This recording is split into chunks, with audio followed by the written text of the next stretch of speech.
Prabhu is Lord, yeah. And Adhoksha, you had your hand up? Yeah, the one who speaks all of the Prabhu's said.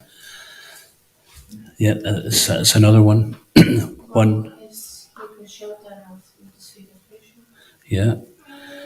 And they're all actually valid, and they're all true. So Pada means feet, and Prabhu means Lord, Master, or other. Sometimes the devotees call Prabhu. In fact, Prabhupada used to call both the men and the ladies Prabhu. He didn't make that distinction. Sometimes we get caught up thinking Prabhu, Mataji, Vaishnava, Vaishnavi. Now these things may be there, but Prabhupada called them Prabhu because he's seen everybody as devotee. And the Lord within the heart, we're addressing the Lord within the heart, and the Jiva, who is the Lord's eternal servant. There are many wonderful devotees in ISKCON, and they sit at Prabhupada's lotus feet. So that's one.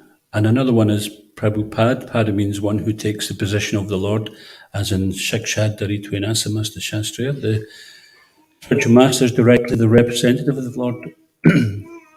Not that he is the Lord. We do pray to the spiritual master, our Lord and Master, the Supreme Lord Krishna, and he's the Supreme Lord's representative. So, there was a couple of stories I would like to mention that emphasizes the complete pure motivation of Srila Prabhupada.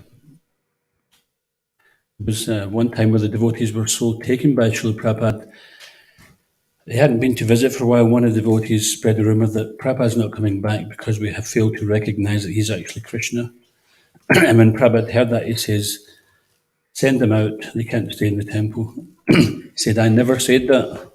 I've never said I'm God. He said, I'm simply messenger. And then, of course, the devotees apologised. But we see that Prabhupada, he wouldn't take any false, he wasn't looking for any recognition, whether it be false or true.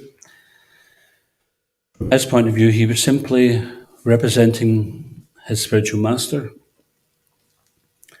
And his humility. There was one lecture, you may hear it or have heard it, where it's at the end of the Vyasa Puja ceremony where the devotees, the disciples, have been glorifying Prabhupada. And his humility, he simply gave all credit to his spiritual master and his disciples. And you can hear Prabhupada choked up. He's saying, I was given this mission when I was a young man, and it took me to the fag end of my life to start this mission. So he was demonstrating that we shouldn't take any credit, even if we have done something, but he didn't see that he did anything. He was just thinking, I should have done this years ago. So true humility, you can't fake it. It has to be there. Time will test, Krishna will test if we're humble, if we're just faking it. But if we want to see what's true humility, we see the example of the Acharya.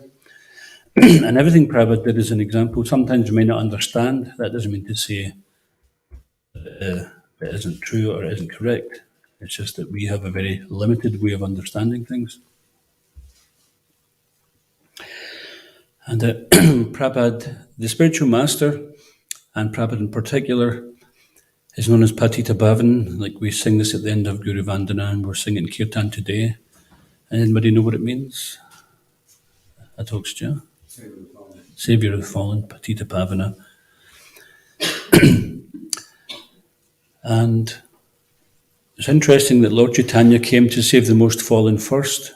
So when Prabhupada came, he came to the West because things weren't really happening in India. So he thought, well, let me go there. And where did he go? He went to the Bowery, which is like the Skid Row of Kali Yuga. Of all Skid Rows, that is the epitome of Skid Rows. Prabhupada was living in such derelict circumstances that he had to step over drunks, and there was all sorts of filth in the clothes which he was getting to his apartment. And they reckon also he had to step over a dead body to get into his flat. And he was dealing with youngsters who were mostly, their mind was just elsewhere. But he's seen there was some sincerity there. To begin with, he went to the the higher classes of people, but he's seen that they weren't very serious. And then he understood that the youngsters, they had a spirit of rejecting the status quo. So this was very good opportunity for Krishna consciousness. So in fact,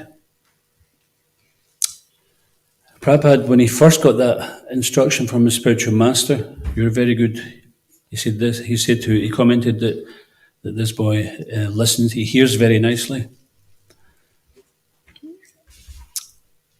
One time there was a parikrama in Vrindavan, and all the disciples who had went to Vrindavan, disciples of Bhaktivedanta Maharaj, they had given the opportunity to go on parikram, and Bhaktivedanta stayed behind, and Prabhupada was the one that stayed behind. He didn't go travelling around. He wasn't doing the spiritual tourism thing. He took it this rare opportunity to be with his spiritual master. Occasions when Srila Prabhupada, because he was a working family man, occasions when he visited his spiritual master would give him specific time. He'd take him into his room and they'd be with him for like a couple of hours. So that connection we cannot understand. We shouldn't try to understand it and make it cheap in some way. But what we can understand is that Prabhupada took it to heart the very first time he met his Guru Maharaj. He was skeptical because he'd seen so many phony gurus and swamis and sadhus. So he was already skeptical, but his friend says, "Well, I've met a very nice saintly person. Let's go and meet him." And at first Prabhupada was reluctant, but then when he went, he realised, yes, I've met a very nice saintly person. So he was convinced from the very beginning, and he dropped all other pursuits, and at that point in life, he took it as his mission that he should take this instruction to preach in the English language.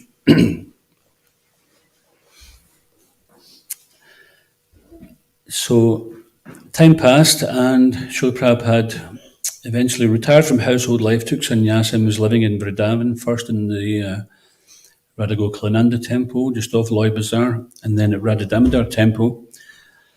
If you haven't been to Vrindavan, if you've been, you may have seen Prabhupada's rooms there. They're still preserved as they were when Prabhupada was there. And if you haven't been, you can go and see those rooms, and you can see the situation Prabhupada was living in. It was such a minimalistic, renounced situation. So basically he had a room which had his bed and a typewriter, some facility to write books, and he had the use of the kitchen. So Prabhupada was thinking how and when to go to the West. So one time he was sitting in the kitchen, and Srila Rupa Goswami, now the devotees of the Vaishnavas, the Gaudiya Vaishnavas, and particularly ISKCON, were known as Rupanugas, the followers of Srila Rupa Goswami. So as Prabhupada was sitting in the kitchen, then Rupa Goswami's Samadhi Mandir is there. You know, to the mundane person, they might think it's a tomb or it's a grave, but when you visit the Holy Dham and you visit these Samadhis, it's not a spooky, gloomy situation. There's a book called Samadhis. If you read that, you get an idea of how different it is. It's not generally people are, like at Halloween times, then people they maybe dress up as a skeleton or a ghost, or they hang out in graveyards, or that kind of thing. But Samadhi is a place where that person can be contacted, and you can feel the presence of that person there if you pray. So Srila Prabhupada was sitting in his kitchen looking at the window, and Srila Rupa Goswami came from the Samadhi Mandir and came to his room and says, "Now it's time to go to the West." He personally received instruction from Rupa Goswami to go to the West, so then he did. And nothing could stop him. This is the determination of the pure devotee.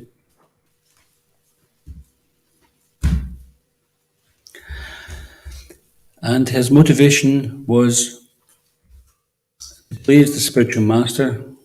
Because the spiritual master is so compassionate, and the disciple also, he undergoes so many tribulations out of compassion for the fallen conditioned souls.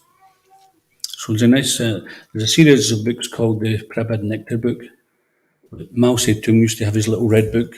So this is the Krishna conscious version of the little red book. In September 1976, a circus magician visited the Krishna Balaram Mandir in Vrindavan and showed Prabhupada and the devotees his repertoire of tricks. Hearing that Prabhupada had agreed to see the magician, Prabhupada's friend Bhagavad hurried to the Gurukul to gather all the students and teachers. Within minutes, most of the temple leaders, teachers, and Gurukul boys gathered in Prabhupada's room to see the fun. Prabhupada sat pleasantly behind his desk and asked the magician what could he do. The magician placed a coin in Srila Prabhupada's hand. When the magician commanded, "Go," the coin somehow slipped out of Prabhupada's hand. "Can you make the money come?" Prabhupada joked. "No," the magician replied.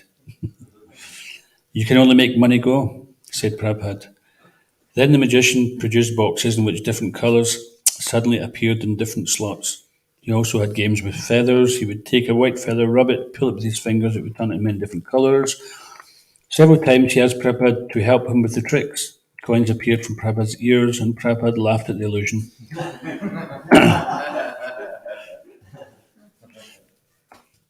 But some of the devotees present felt uneasy that the spiritual master was being made the object of the mystifications and tricks. Prabhupada had a trick up his sleeve. Prabhupada seemed to enjoy it, but after a while he deliberately changed the mood. "What about the miseries of life?" Srila Prabhupada asked the magician. "Make these disappear: birth, death, disease, and old age." The magician replied submissively, "No, that I cannot."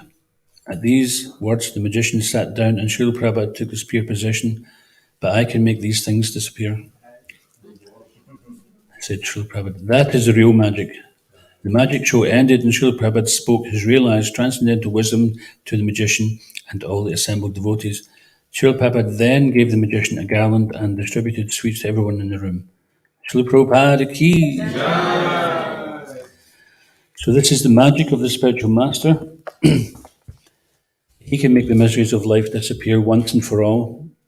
Just like in 1966, Prabhupada was giving a lecture and someone was glorifying the scientists, and Prabhupada says, "So they've cured this disease, they've cured that disease, but can they cure disease? If you cure one disease, another disease comes up. You cure that one, then another one."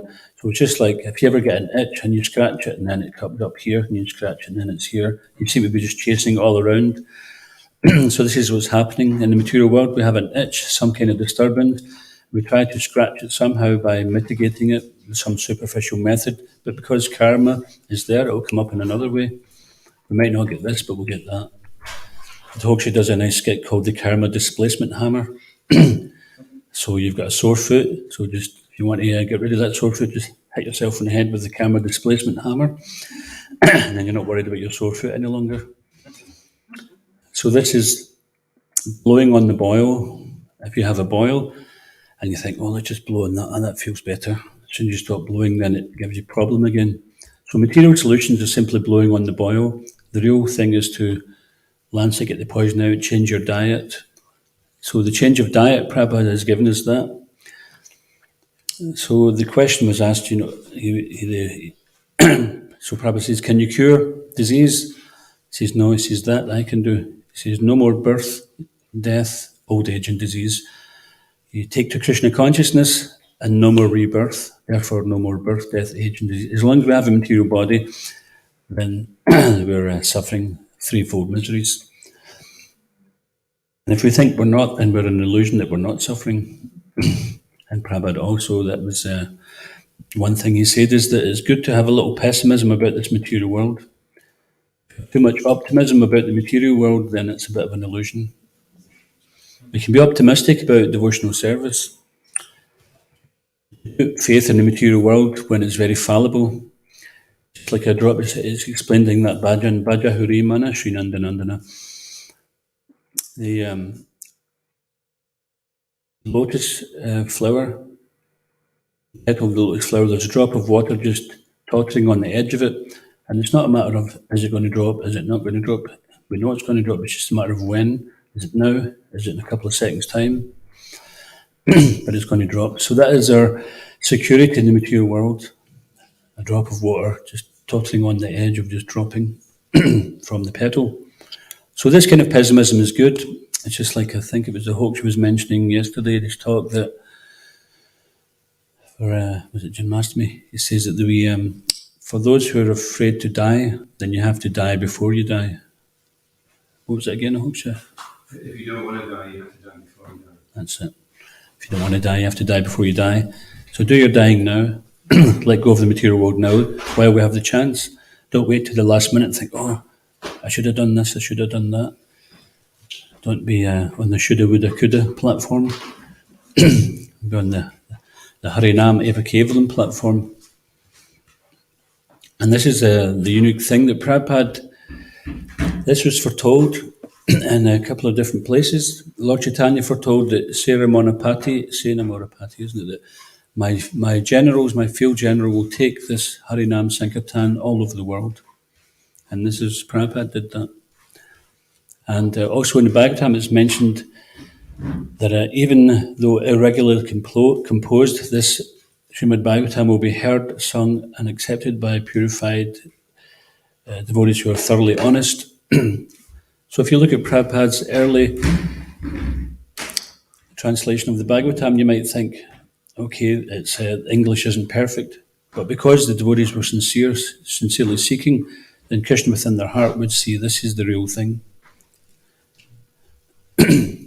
And of course we don't think like that because Prabhupada's English was better than most of ours. And the words that Prabhupada used, we never heard of them until we read Prabhupada's books. So this is also Prabhupada's humility.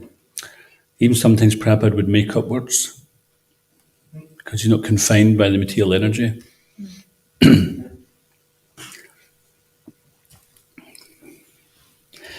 So I just want to read a little bit from one Vyasa Puja ceremony which took place in 1969. So this is Prabhupada speaking, September 5th, 1969.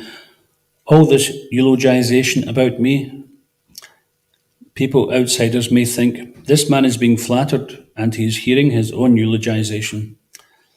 But that is not the fact. It is the test, how they are receiving the message sincerely and how they are expressing their feeling. So it is going to the Supreme Personality of Godhead. It has come through the channel of disciplic succession. All these praises will also reach to Krishna through the disciplic succession. So it is not a personal thing. These things are required just like in the military training. They are taught by the officers in a different way, in so many ways. Similarly, this is also training of Krishna consciousness, that the feeling of pure consciousness will reach to Krishna. So when the disciple is glorifying the spiritual master, even sometimes Prabhupada wouldn't even care for like reporters or any other public thing. What was more important to him was to instruct his disciples. There was one occasion where there was, it may have been Janmashtami in one temple, I think it was Amsterdam, and it was becoming a disaster. The devotees hadn't decorated things rightly. The temple was just opening. The press was there, and Prabhupada had to dive and save the altar from falling on top of the deities. So he started shouting orders around, and he wasn't considering what the reporters were thinking. He was thinking, this is Krishna's service. The disciples are being nonsense. They have to be instructed. This is the more important thing. Of course, we can't imitate like that because we're not Prabhupada. We have to be careful not to imitate. That's a dangerous thing. But sometimes Prabhupada would put the importance of instructing his disciples over and above anything else, because that's the eternal thing. So sometimes even mundaners would think, well, this person is glorifying this person, and yet he's chastising them. Because Prabhupada, he's not taking, this is for me, he's thinking, this is your test. You're offering something. I'm here in the position of the Lord to train you how to offer to Krishna. And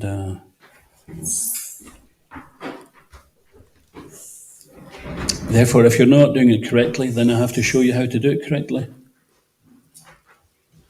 Not that Prabhupada would just let anything happen and then in the name of Krishna consciousness just allow some sloppy thing to take place.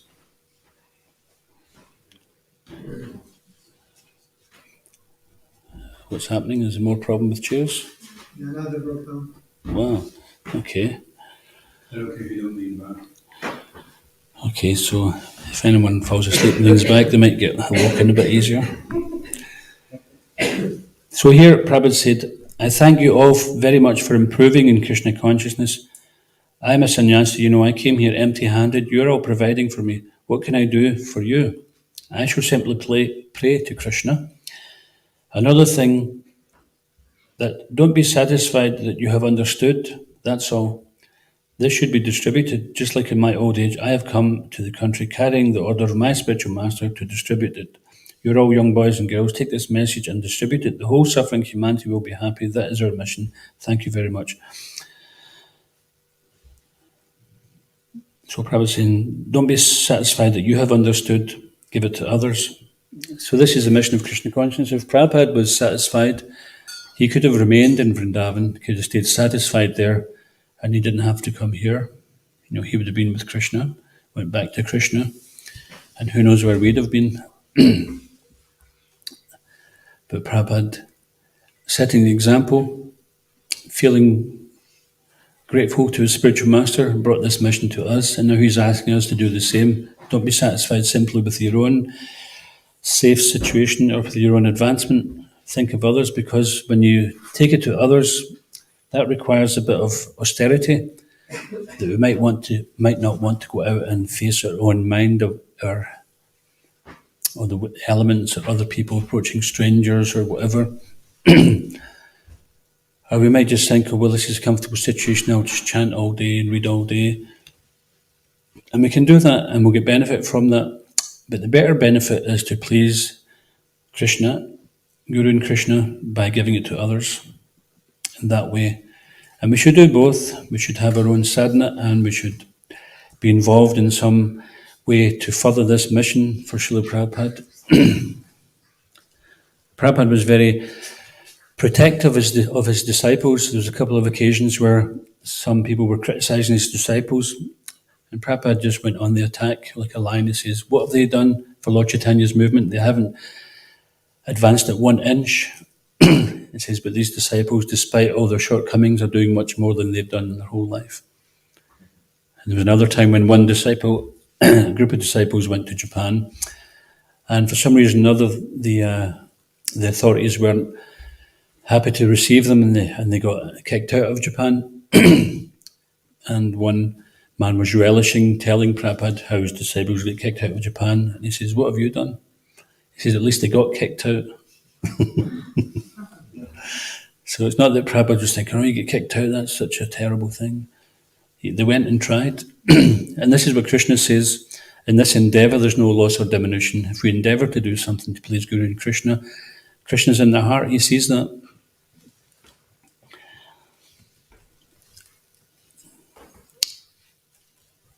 So there's many ways we can count our blessings, and today and any day really, it's good to take some time to count our blessings, actually count them and realise our good fortune. I don't think anybody here in the room personally met Srila Prabhupada, did they?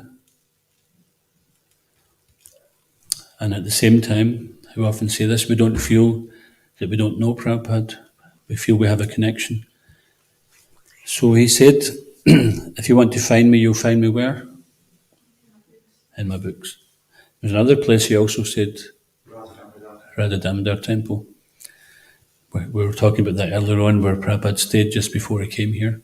It's considered that Radha Damodar Temple is the hub of the spiritual world. So Prabhupada is coming from the hub of the spiritual world. He's Krishna's representative, not simply some accident, but actually by Krishna's will.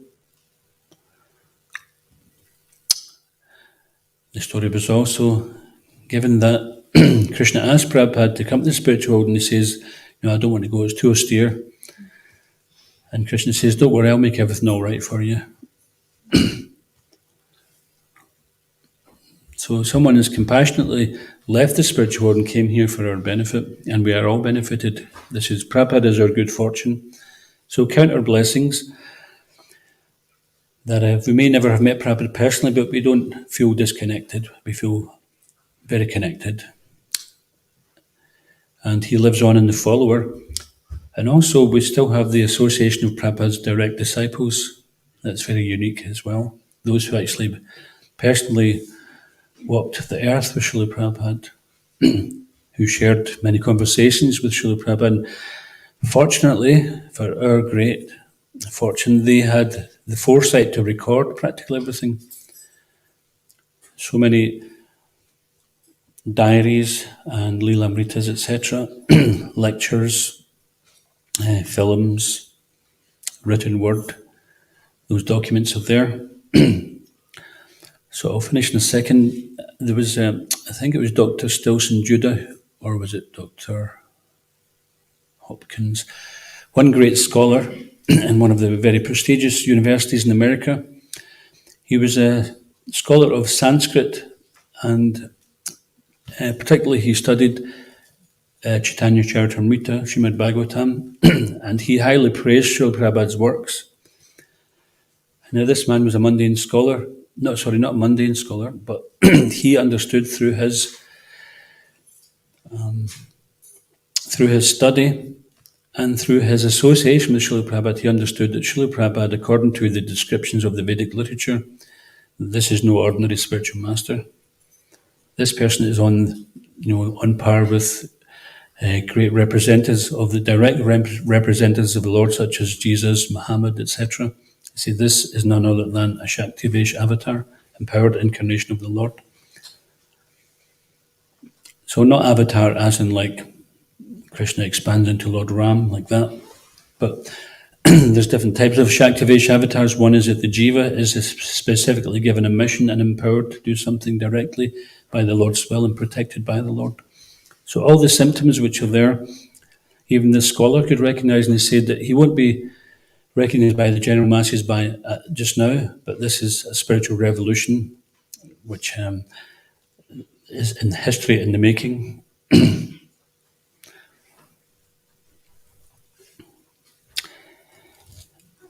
So the program is running 15 minutes late because of yours truly. But it's all glorification of Prabhupada, so whether we stick to the schedule or not, it's all about Prabhupada. That's my excuse. So at 4:20 there would have been a bhajan, so that's now moved to 4:35. And the offerings of the international and the local Vyasa Puja books. So while the books are being offered, then Javat Prabhu is going to sing this song, the Sri Guru Parampara, and we'll be having this up on the screen so everyone can follow it. So basically it's a glorification of the cyclic succession coming from Krishna to Brahma to Narad, Vyasa, all the way down to Srila Prabhupada. And while that's going on, the devotees will offer the local book, which is here. So we'd just like to thank Ramananda and particularly Kat for putting together a wonderful Vyasa Puja book. Ramananda was extremely pleased with this. He said that Kat poured her heart into it. So thank you so much for putting this devotion into Prabhupada.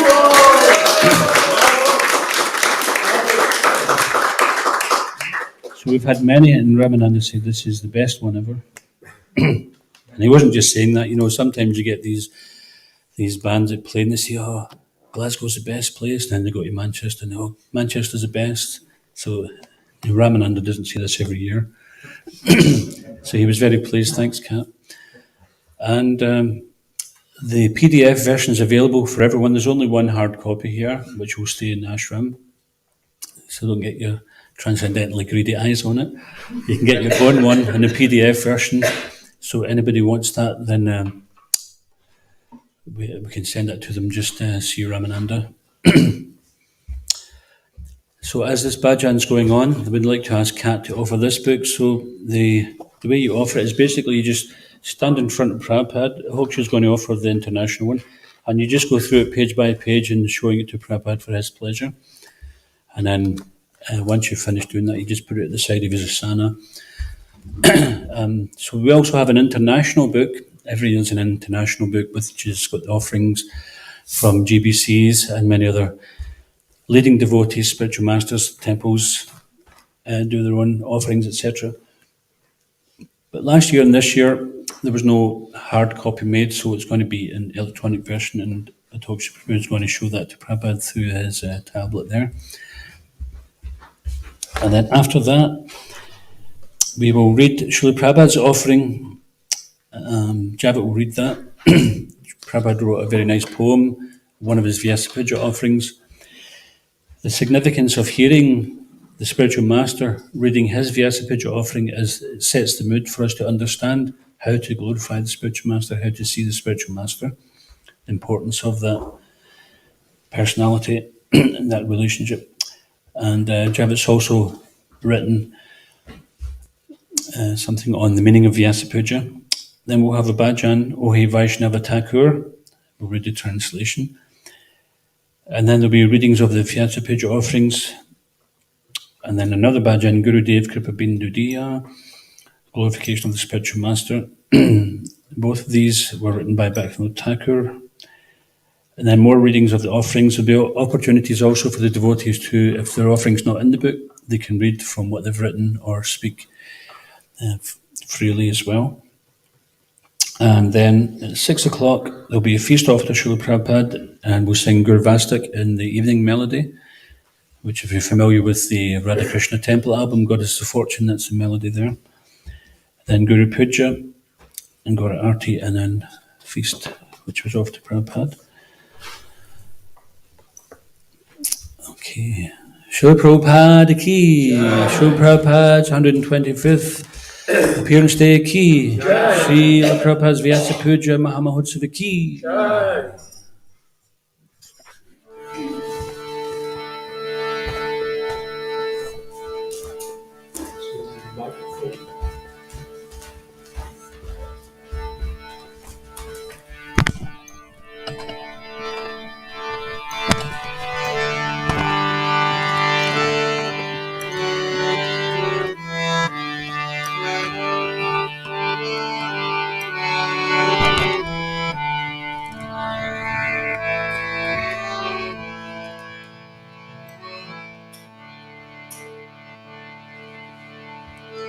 Krishna Haite Chaturmukha Hare Krishna Sevanamukha Brahma Haite Naradera Mati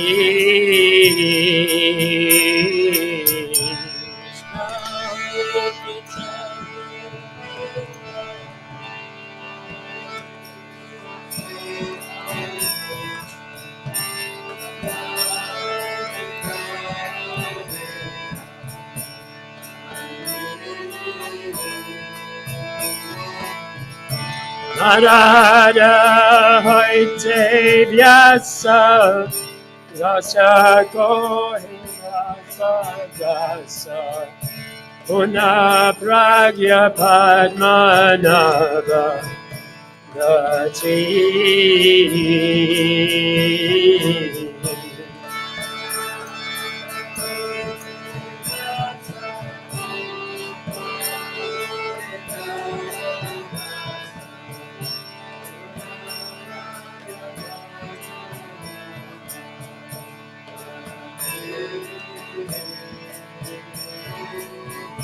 Vihari Madhava Vanse Akshobhya Paramahanse Shishya Boli Angikara Kore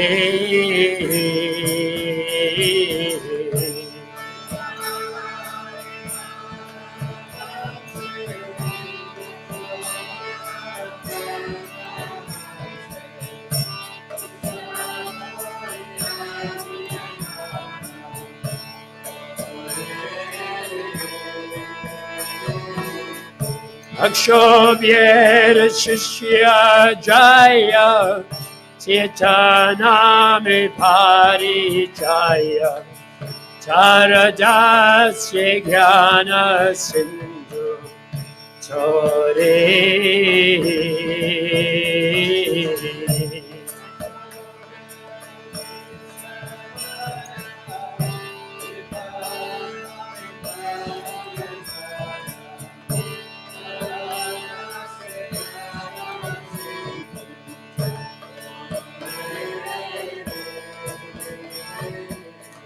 Sahite Dayanidhi Tarajasa Vidyanidhi Rajendra Hoilota Haite.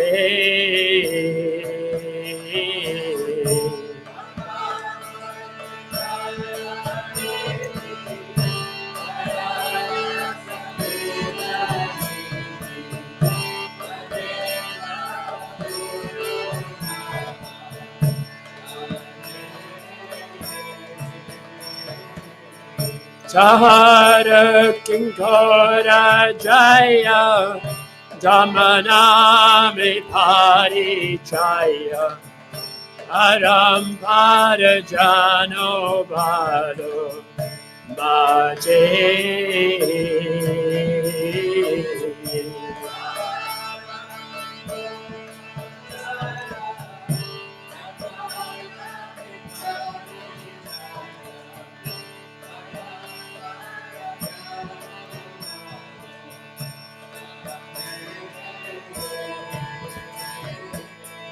Jaya Damadasye Gyati Shri Guru Shodama Jati Sahaite Brahmanya Tirtha Suri.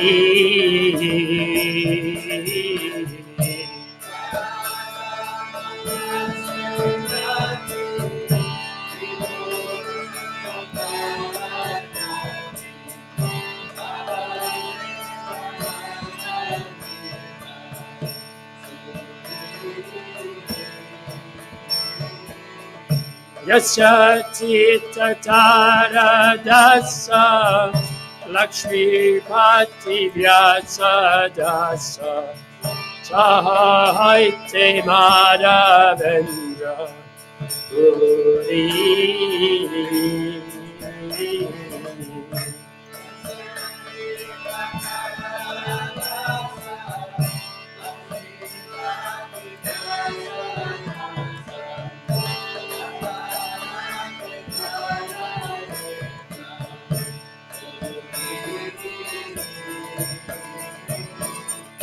Madhavendra Puri Bada Shishya Bada Shri Swara Nityananda Shri Advaita Vibu.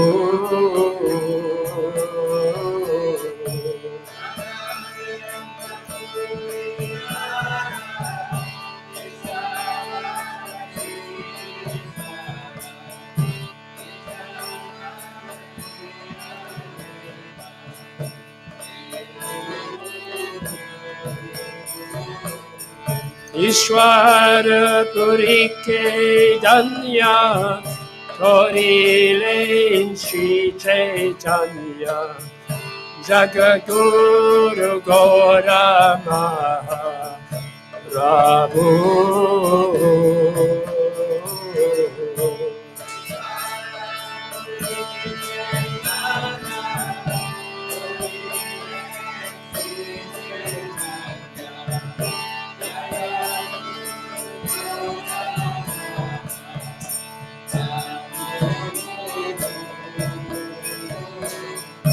Mahaprabhu Shri Chaitanya Radha Krishna Nahiyanya Rupanuga Jane Raji Bana.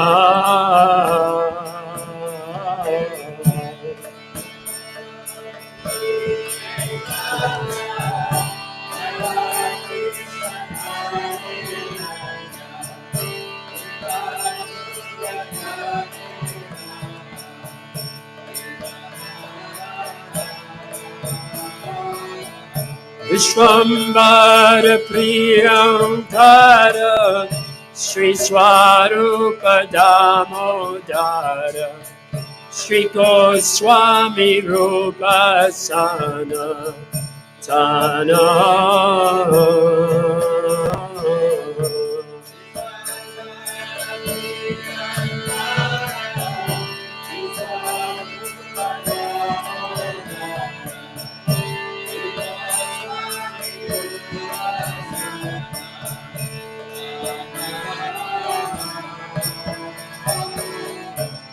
Rupa Priya Jana Shiva Raghunatana Tara Priya Kari Krishna Dasa.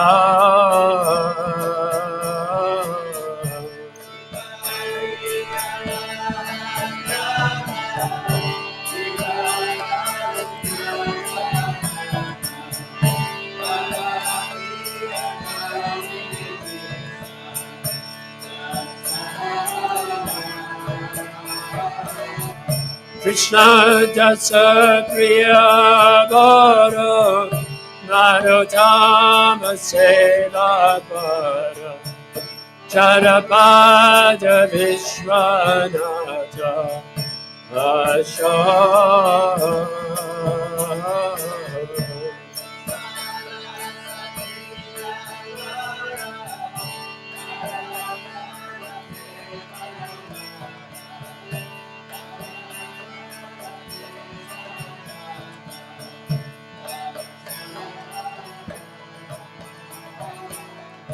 Vishwanatha Bhakta Sata Aladeva Jagannatha Tara Priya Shri Bhakti Vinoda.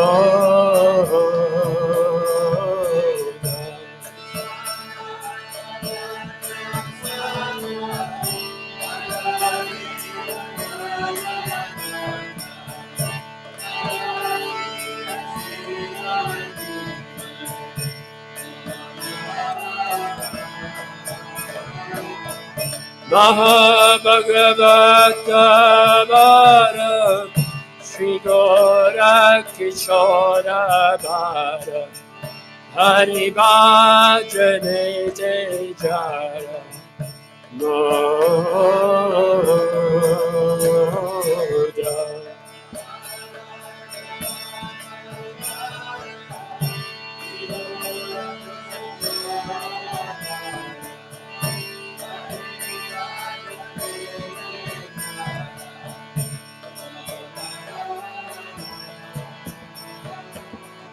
Ihara Paramahansa Gorangera Nijavansa Tararya Charane Mama Gati.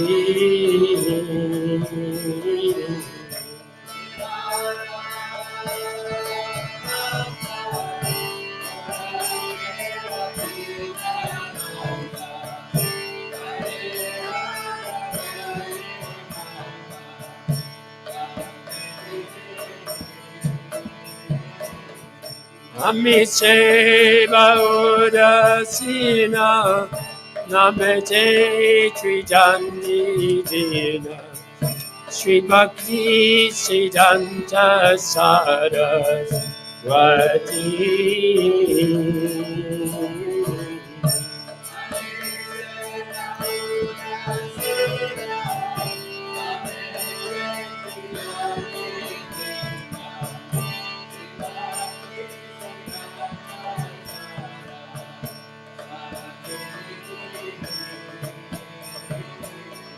Shri Vyasa Puja Saraseya Seva Para Tahara Dayita Dasa Nama.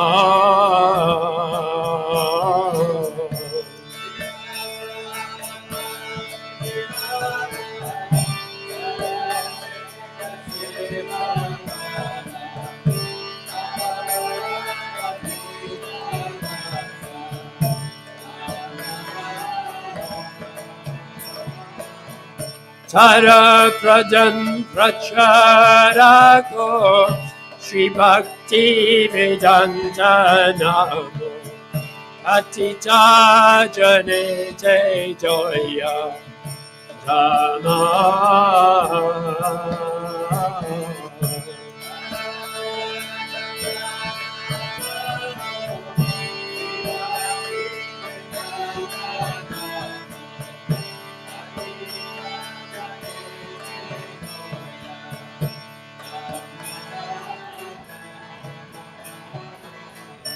Krishna hoite tattva Hare Krishna sevana mukha Rama hoite naradera mati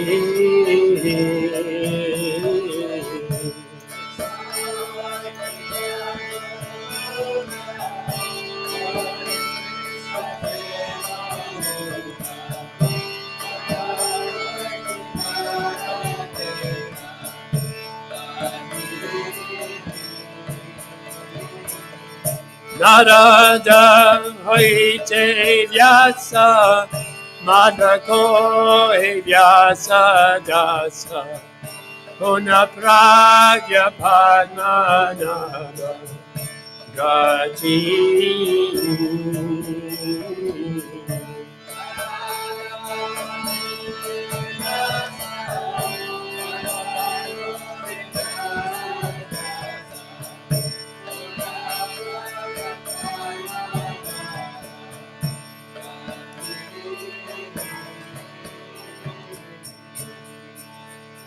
Jaya Vaishnava Thakur Jaya Vaishnava Thakur Jaya Vaishnava Thakur Jaya Vaishnava Thakur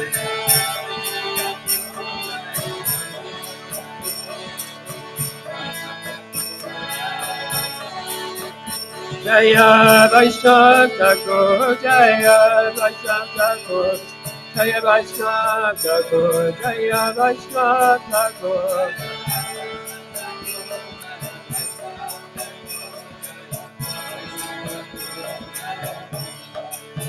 Jaya Prabhupada Jaya Prabhupada Prabhupada Jaya Prabhupada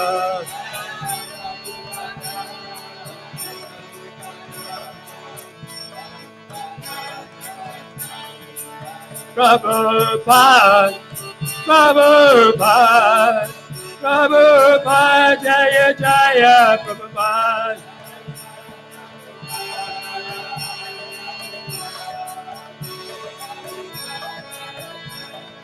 Jaya Jaya Prabhupada Prabhupada Prabhupada Jaya Jaya Prabhupada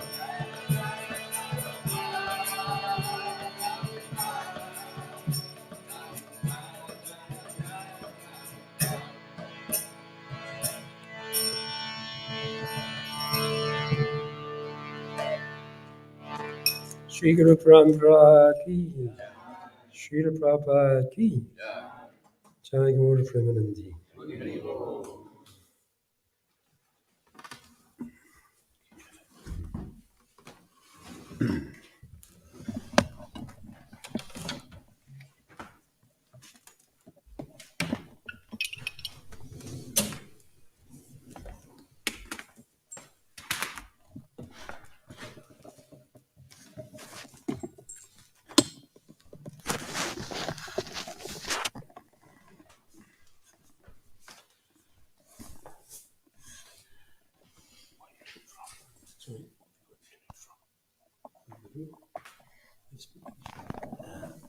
Oh, it says so in the book. It says, That's right.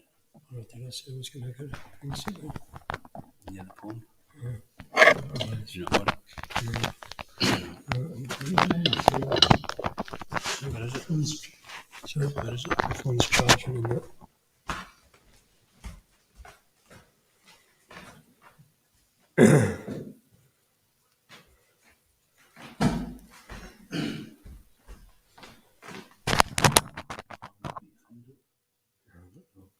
Two minutes, 1 minute, less than a minute.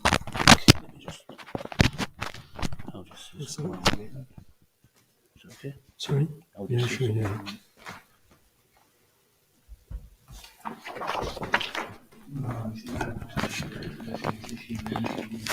So, Java Prabhu is going to read Srila Prabhupada's, one of Prabhupada's offerings, a poem, and then read his own essay about the meaning of Vyasa Puja. Meanwhile, I thought I would give a little bit of Prabhupada nectar while he's just finding that.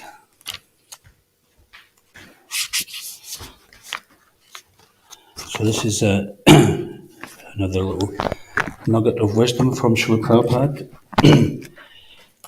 Prabhupada tells short stories. There was a professional dancer who used to hold performances in many different places, including outdoor sites. After one scheduled performance, a friend asked the dancer, "So, did you perform last night?" "No," the dancer replied, "I could not." His friend was surprised and asked, "Why not?" And the dancer replied, "There was a hill." In other words, due to the non-ideal situation, the dancer did not perform. But Prabhupada said that this is not a real dancer. A real dancer would have danced even if the hill was offered as a site for dancing. And even if the dancing performance was not up to standard, a real dancer would have danced under any circumstances. Similarly, a dedicated disciple will perform his or her duty even if facilities are lacking. So it's a very nice lesson. And we see that Prabhupada came with no facilities. It didn't stop him. He showed that example. So we have no excuse. You ready? Yeah. Okay.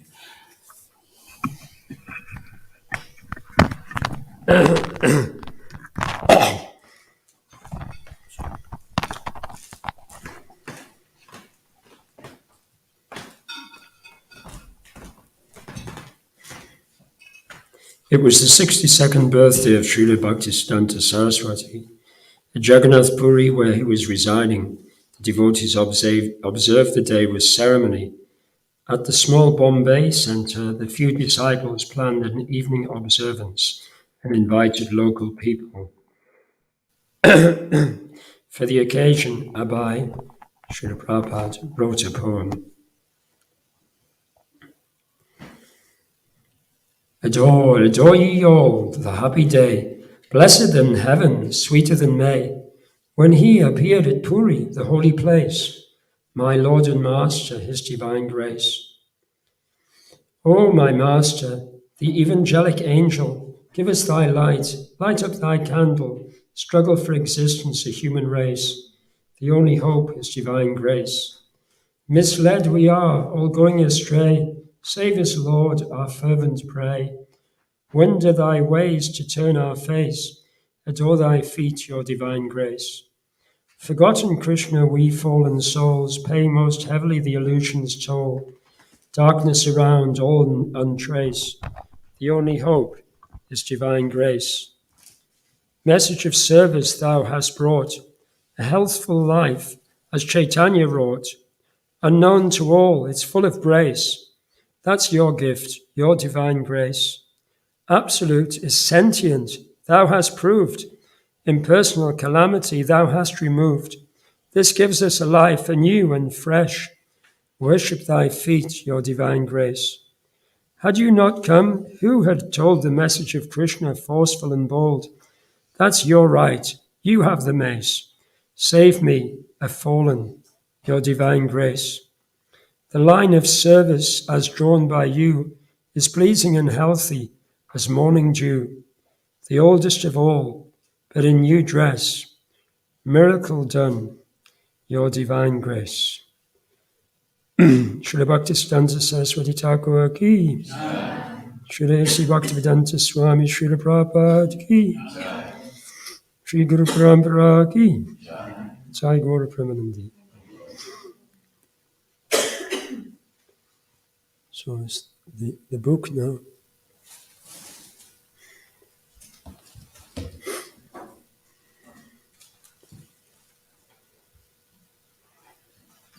That wasn't Vyasa Puja. That's what it was. The poem was not there, but Vyasa Puja is there. Yeah. Ramananda just asked me to write an introduction. He didn't specifically ask me to This write. one, right? Yeah. Yeah, that's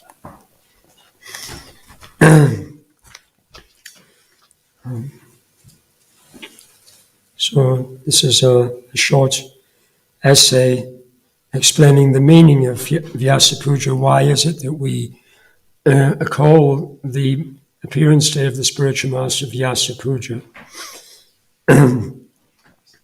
Appreciating Sri Guru as a divine manifestation of the eternal Veda Vyasa. In the Padma Purana it is stated, Namami Devam Karuninidanam Tamalavanam Sweetavataram, Apara Sangsara Samudra Setum, Bhajamahe Bhagavata Swarupam. I bow down to that Lord, the ocean of mercy, whose colour is like that of a tamil tree, and who appears in this world for the welfare of all. I worship him as the bridge for crossing the unfathomable ocean of material existence. The Srimad Bhagavatam has appeared as his very self. Unquote. The Srimad Bhagavatam is currently, amongst reputable scholars of Indology, the Srimad Bhagavatam is currently accepted as the crest jewel of all the Puranas. Previously, the Puranas were presented as being of much less importance than the Rig, Yajur, Samar, and Atharva Vedas.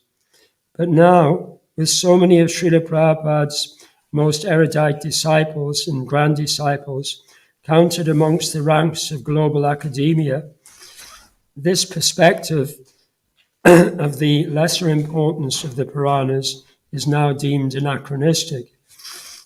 Indeed, the Vedas themselves declare that the Puranas and Itihasas, the histories, are the fifth branch of the eternal corpus of Shabda Brahman. In ancient times, the self-realized rishis, whilst in samadhi, acted as portals to enable the Vedas to descend from the unmanifest Aprakrit realm to the realm of material manifestation.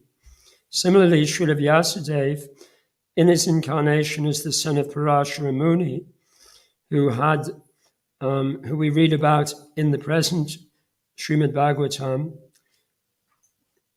that Srila Vyasadeva was the conduit by which Sri Sri Radhashyama Sundara appeared in the form of Srimad Bhagavatam. Not only was he the channel of reception, but as the literary incarnation of God, he refashioned this transcendental encyclopedia in such a way that all persons inundated by the unrelenting deluge of Kali Yuga could grasp a big enough chunk of the text to keep themselves afloat. Sa samhitam bhagavatim kritvana kramya chatmajam shukam adhyapayam asa nivriti nirutam muni. The great sage Vyasadeva, after compiling the Srimad Bhagavatam and revising it, taught it to his own son, Shukadeva Goswami, who was already engaged in self-realization, from Srimad Bhagavatam, Canto 1, Chapter 7, Verse 8. Thanks to the mercy of the Lord, who has facilitated the powerful internet search engines we now have access to, even very non-academic devotees in ISKCON can now actually see how Vedavyas has manifested throughout the different ages, throughout the different times in history, and is in different ways is compiling, revising, condensing, and teaching the various manifestations of the Vedas in ways which he contemplates as appropriate for the particular time, place, and candidates. In the Matsya Purana, we read, Kalina grahanam madva puranasya dvijotama vyasarupamaham kritva samharami yuge yuge. O best of the Brahmins, understanding that the Puranas would gradually become forgotten, in every yuga I appear in the form of Vyasa and condense it. The same point is raised in the Vaya Sanghita. Sangshipya Chataro Vedangs Chatuda Vyabhajat Prabhu Vyasta Vedataya Kyato Vedavyasa Iti Smrita Puranamapi Sangshiptam Chatulaksha Pramanata Adyapyam Adyaloke Tu Shatakoti Pravistaram Sangshiptam Yatra Taneti Sesha. That Lord, who is most intelligent, then divided the Vedas into four. He therefore became known as Veda Vyas. He also summarized the Puranas into 400,000 verses, which are still available in the heavenly domain in the form of 1 billion verses. So the 400,000 verses, that's That's the Puranas that we have available to us now. The 18 Puranas, if you add up the number of verses, there's 400,000 verses.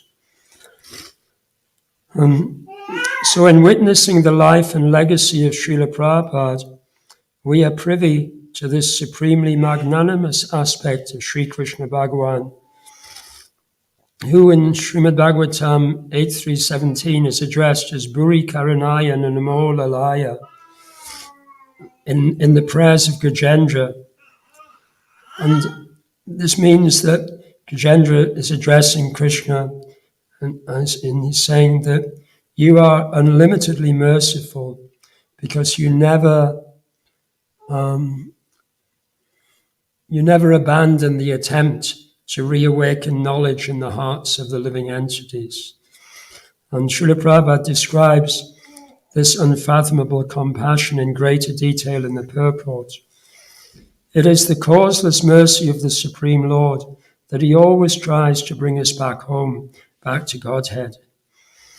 God is liberated, and he tries to make us liberated. But although he is constantly trying, we refuse to accept his instructions. Savadhamam parityagya mamikam sharanam vraja. Nonetheless, he has not become angry. Therefore, he is described here as Bhuri Karanaya, unlimitedly merciful in delivering us from this miserable material condition of life and taking us back home, back to Godhead. Today, as we celebrate the exemplary determination and dedication of Krishna's great soldier, our founder-acarya, Srila Prabhupada, we can perhaps grasp that through his establishment of the Bhaktivedanta Book Trust, the energy of the eternal Veda Vyas is manifesting this unlimitedly merciful aspect of Shri Radha Shyama Sundra's mercy. His fame is spreading throughout the three worlds. Srila Prabhupada's Bhagavatam is now expanded into many billions of verses. So if we count together all of the verses and all of the editions of Srila Prabhupada's Bhagavatam and all of the lectures that have been given on the Bhagavatam by all of his disciples, then it actually comes to many billions of verses, or far more than that version of the Bhagavatam that's even in the heavenly planets. And therefore, it's no wonder that the demigods and eternal associates of Lord Chaitanya have come to participate in Srila Prabhupada's Leela. Srila Prabhupada ki.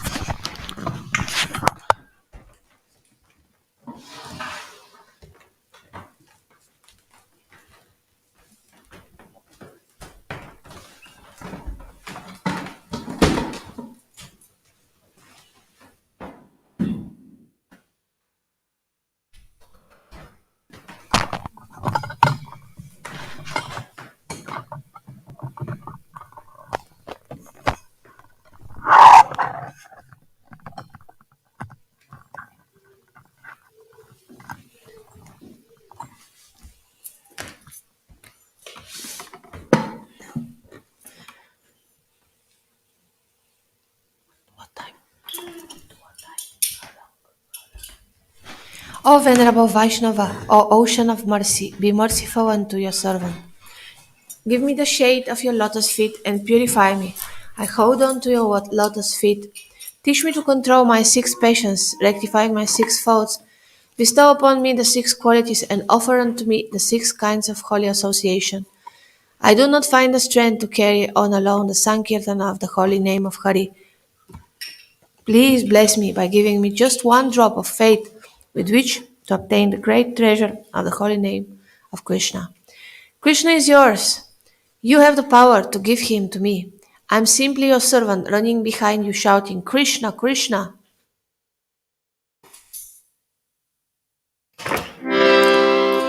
Ohe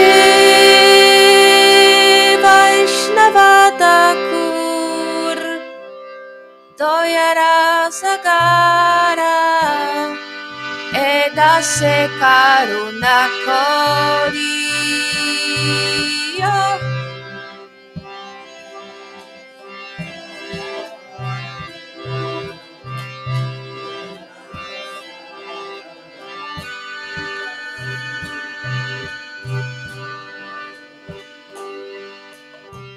Diya pada chaya, shodohe amaya, chomara charana gori.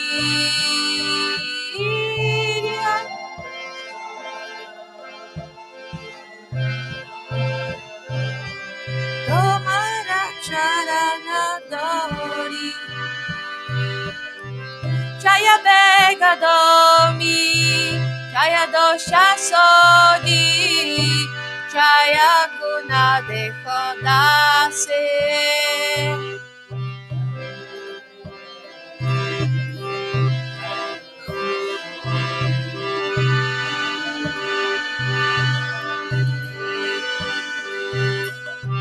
Jaya satsanga, dekho ke amare, bose chi sangare ashe.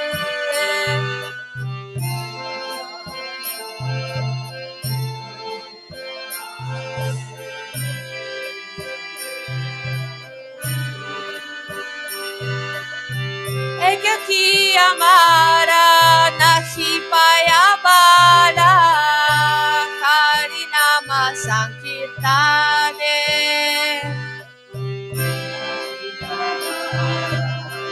Nahi paya bala, harinama sankirtane. Tumi kripa kari, Shraddha bindu diya, dekho Krishna nama dane.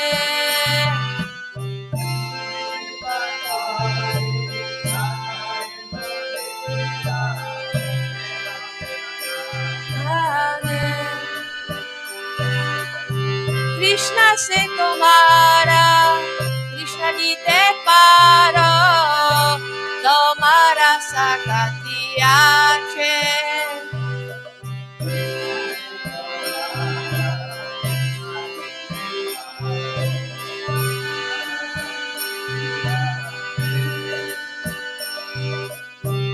Amita Kangala, Krishna Krishna Bali, Daitava pache pache.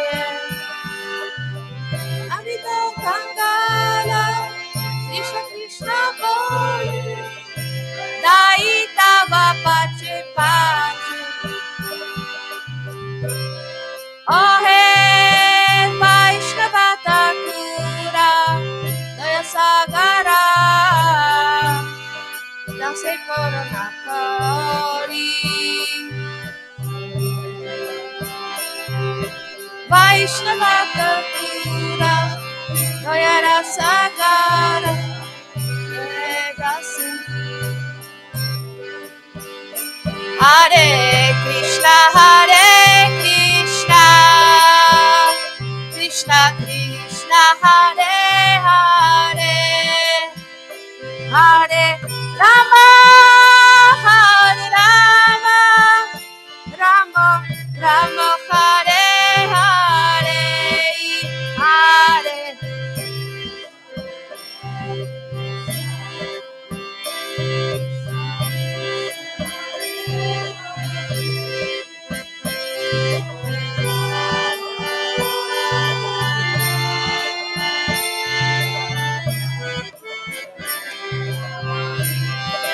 Hare Krishna,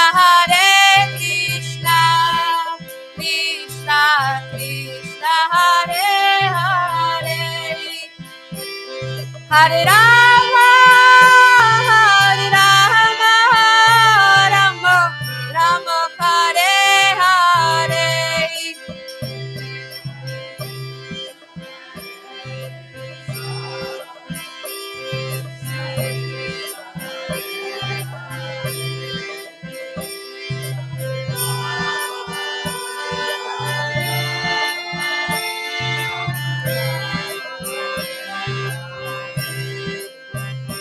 Hare Krishna, Krishna Krishna, Hare Hare,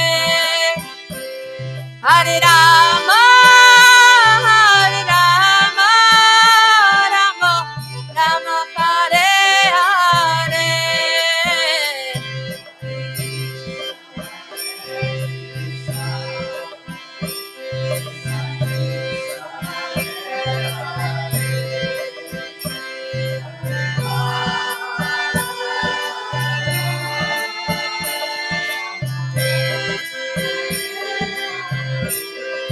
Hare Krishna, Krishna Krishna, Hare Hare, Hare Rama, Rama Rama, Hare Hare.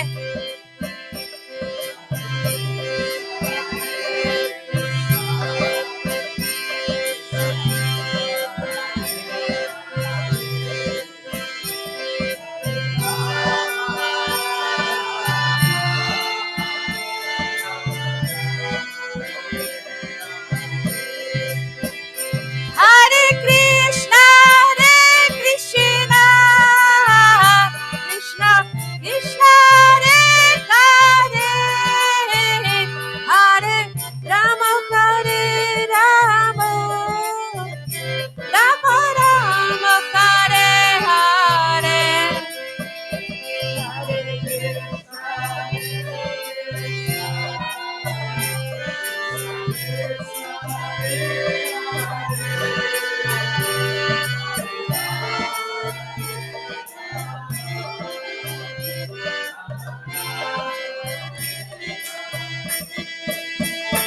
Hare Krishna,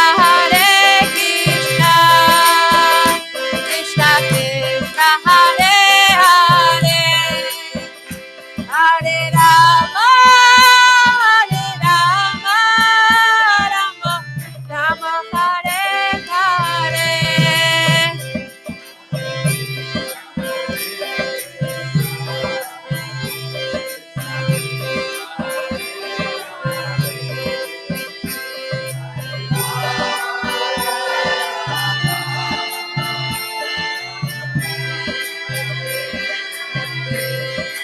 Hare Krishna, Krishna Krishna, Hare Hare, Hare Rama, Rama Rama, Hare Hare.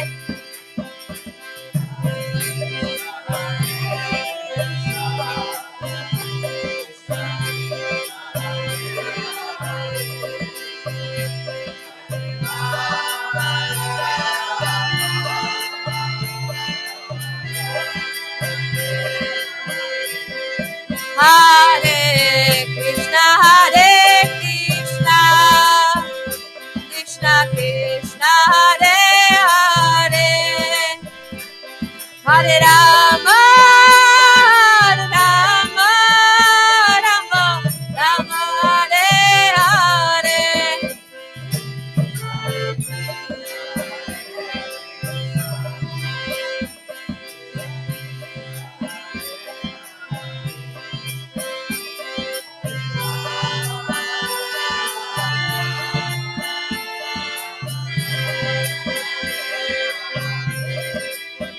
Hare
Srila Prabhupada ki jai.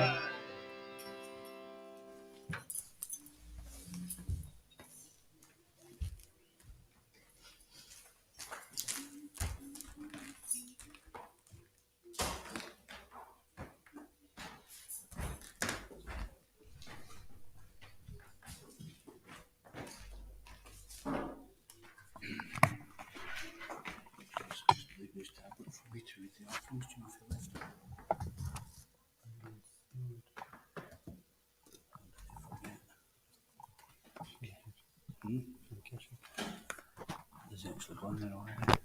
Let me just see.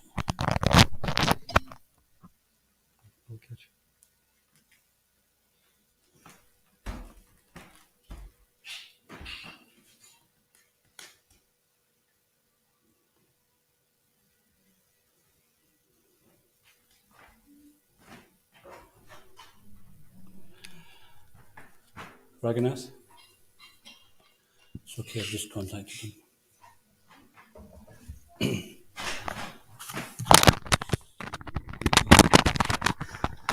For sure, Srila Prabhupada is happy with the devotees' enthusiasm for chanting the holy name.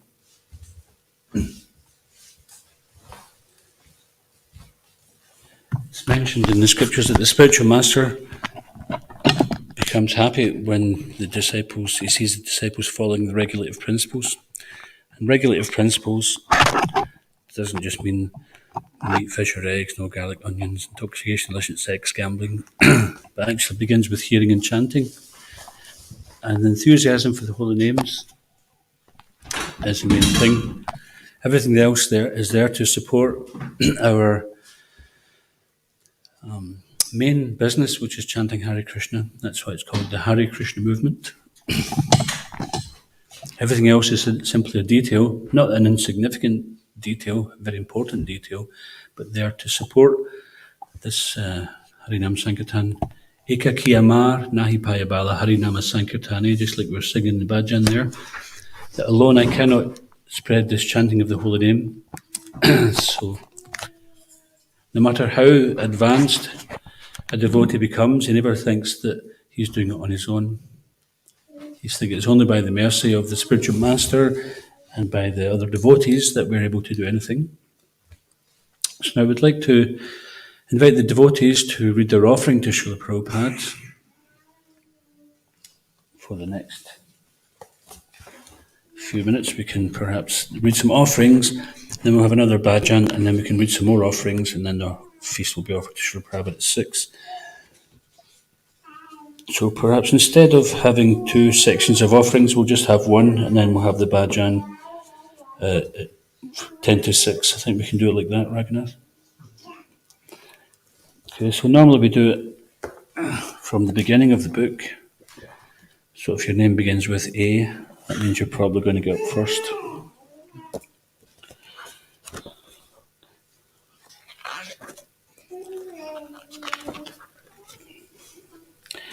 So Adhoksha's in the kitchen, so he won't be reading just now. Adikavi is gone.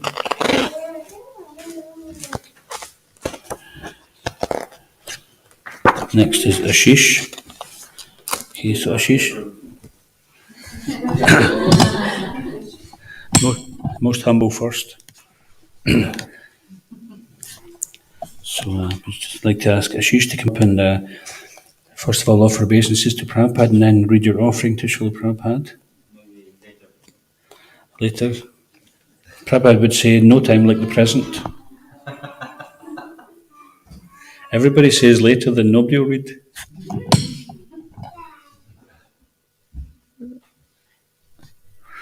Jaldi, jaldi. Jaldi karo.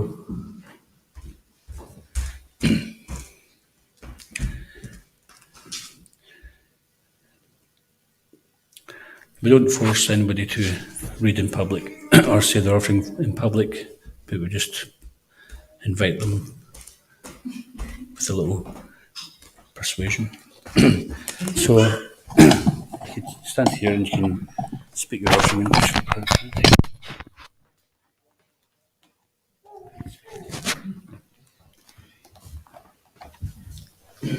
Shri Gauranta Maya Bursashi ki Jai.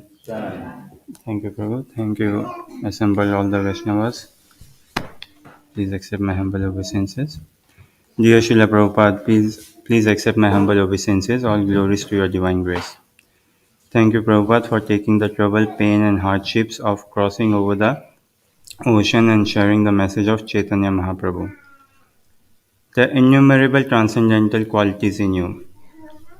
No one can ever, in innumerable lifetimes, describe your pure qualities. To mention a few that I pray to hold very close to my heart. There is no difference in your preaching and your actions. Never ever you claimed any credit for the out of this world service that you did and are doing. There was not an iota of change in your face, expression, mind, lifestyle post the establishment of ISKCON. You never ever held your nose high in the sky after establishing the Society of Devotees, and nor were you materially any frustrated or morose before the establishment of ISKCON. You were never puffed up or full with yourself, rather, you always glorified Krishna and your Guru Maharaj. You are the real gentleman, and beyond, you allowed yourself to be completely used by Krishna until your last physical breath. Please, dear Srila Prabhupada, kindly excuse my offenses and wrongdoings. Please help me, Srila Prabhupada, find my shelter in the Guru Parampara, aspiring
for real.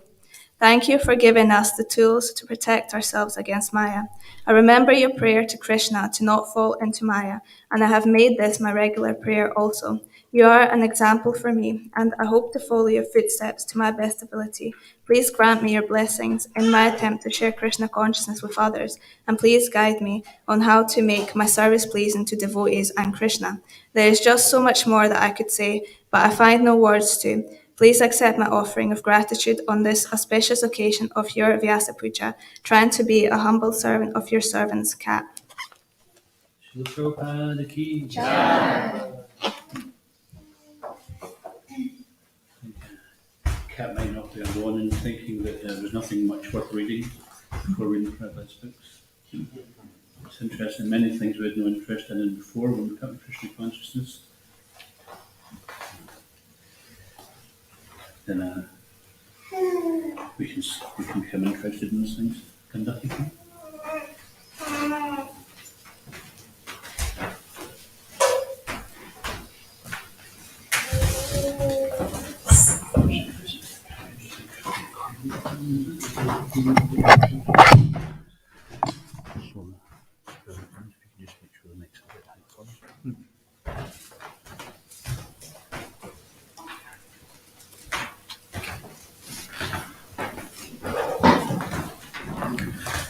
My dear Srila Prabhupada, please accept my humble obeisances to your golden lotus feet. Someone asked me a while ago, who is the most important person in my life? And without doubting for a second, I replied, Srila Prabhupada. It all started when I was 14 years old looking for answers. And with tears on my eyes, I was praying to God to send me a bona fide guru. And there and then, I found you. I found you in the form of your magical books and wonderful devotees. You gave me permission, a dream, to start worshipping Shalagram Shilas for the first time. You gave me faith to continue when my so-called guru left. Over the years, I had faced many obstacles in my spiritual practice, but it was only you who pulled me out of those obstacles and the ones to come.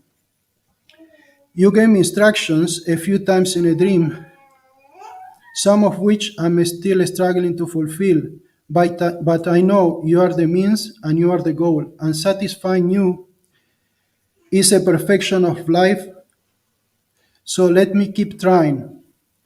I know that after getting a drop of devotion for you, everything auspicious will follow, and you are the most dear servant of Sri Krishna, and pleasing you is pleasing him.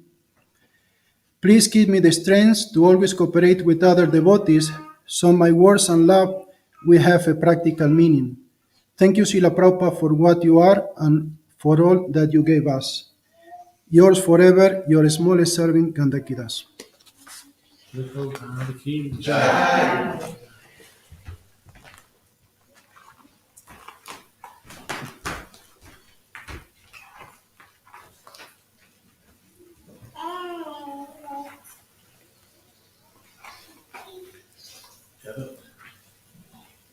Shall we hear?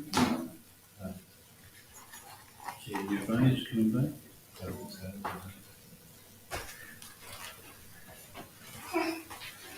Dr. John.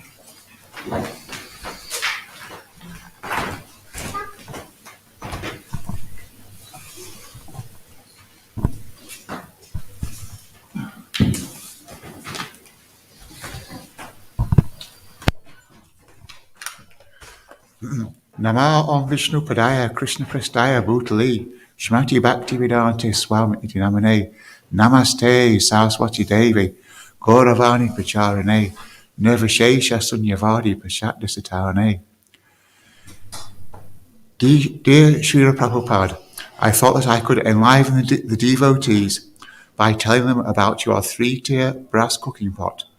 It must have been part of your luggage that you carried with you when you left India for New York on the Jaladuta. This voyage and your plan to carry out your spiritual master's order to preach Krishna consciousness in the West to the English-speaking peoples was really such a bold enterprise for anyone to undertake, let alone a 70-year-old renunciant dressed in the robes of a sannyasi. You had astutely judged the time was right to undertake the enterprise to carry out the order of Srila Bhaktisiddhanta. This enterprise had been some 30 years in gestation, but in 1965 the order was to be fulfilled. All the papers needed for travel to the United States were present, and you also had the 200 sets of the 3 volumes of the first canto of Srimad Bhagavatam. You set sail on the 13th of August 1965. Who would be able to predict what would come? Thanks to your preaching, the mission was a success and continues to be successful to this day. It has brought about a revolution in many different fields: spiritual, interpersonal, and also in the area of cuisine. It seems to me that we can trace the roots of this revolution in cooking to your carrying a small 3-brass 3-tier cooking pot with you from India to America. Such a simple thing really, and yet so necessary to be included among your luggage.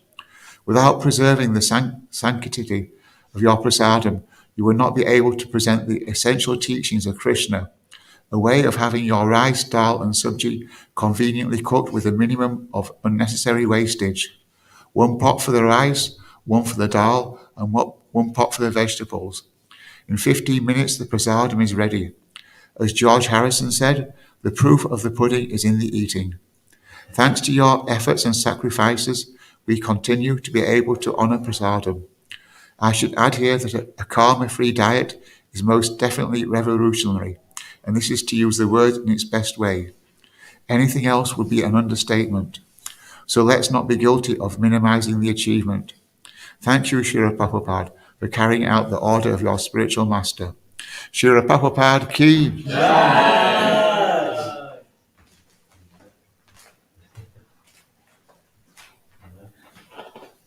Let's not be guilty of minimizing Prabhupada's achievements. Back to Johnny.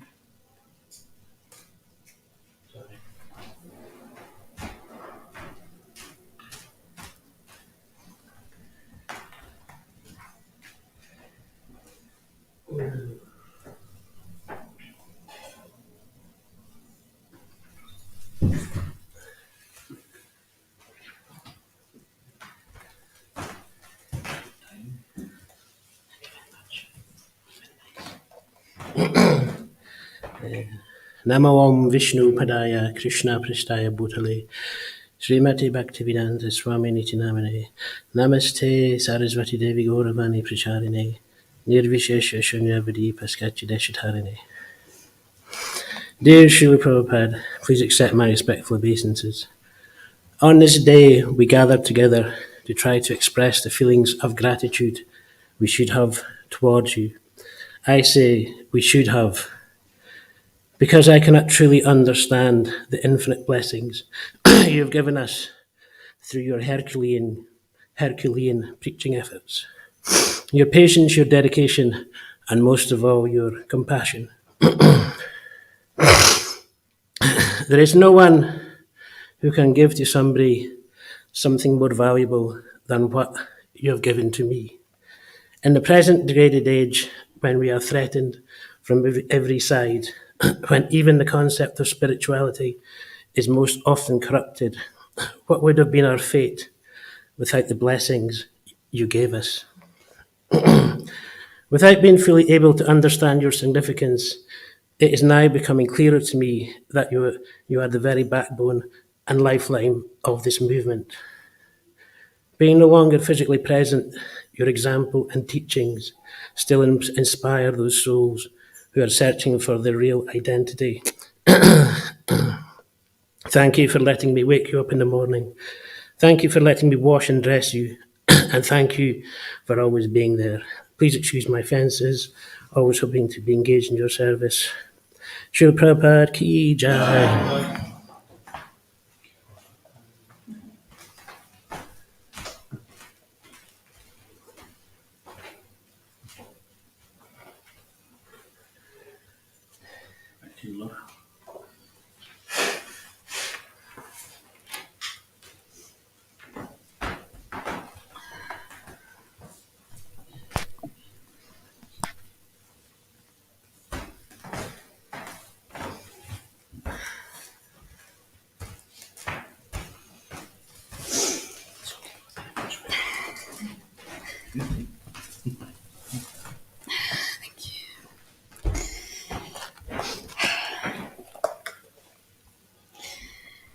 Dear Srila Prabhupada, please accept my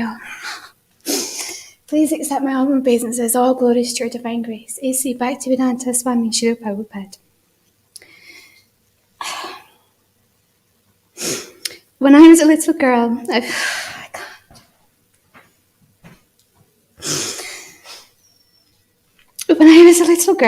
I felt very close to my grandfathers, but they both left their They both left their bodies when I was very young. I always felt a big void in my life after their passing. There was always something missing. Growing up, I felt I never received proper... Sorry, Prabhupada. Growing up, I never felt I received proper guidance or instruction with any kind of real purpose. I knew I needed this, and I knew I wanted it, but who was going to help me? I was always searching for meaning to life and for someone to help me understand life and its purpose. I was stumbling through life, knowing there had to be more. I was searching for you, but I didn't know how to find you. I was feeling and reeling in every uncomfortable thought that was going through my uncontrolled mind. But how could I change it all on my own? Then I heard about you. I began to read your books, and that was when the light was switched on. I realised that you were the grandfather that I had been searching for, and the teacher that I had been missing. I read how you sacrificed so much to help us, and about the challenges you faced in the making of your mission. And still, you never gave up. Your focus was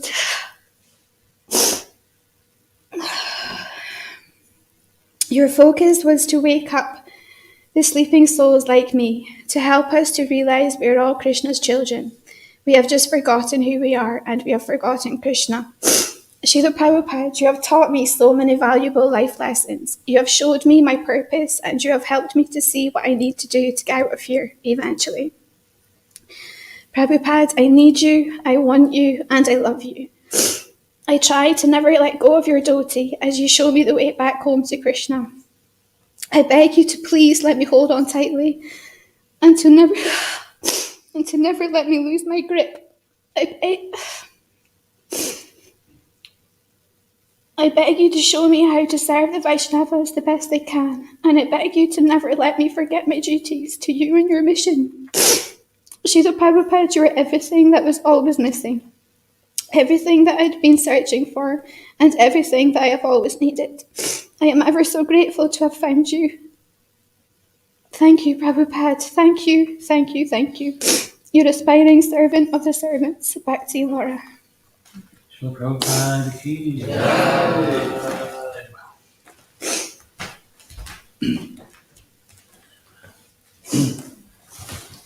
just like to share an interesting experience I had once, which is quite related to Laura's Vyasa Puja offering. Once I was in South Africa,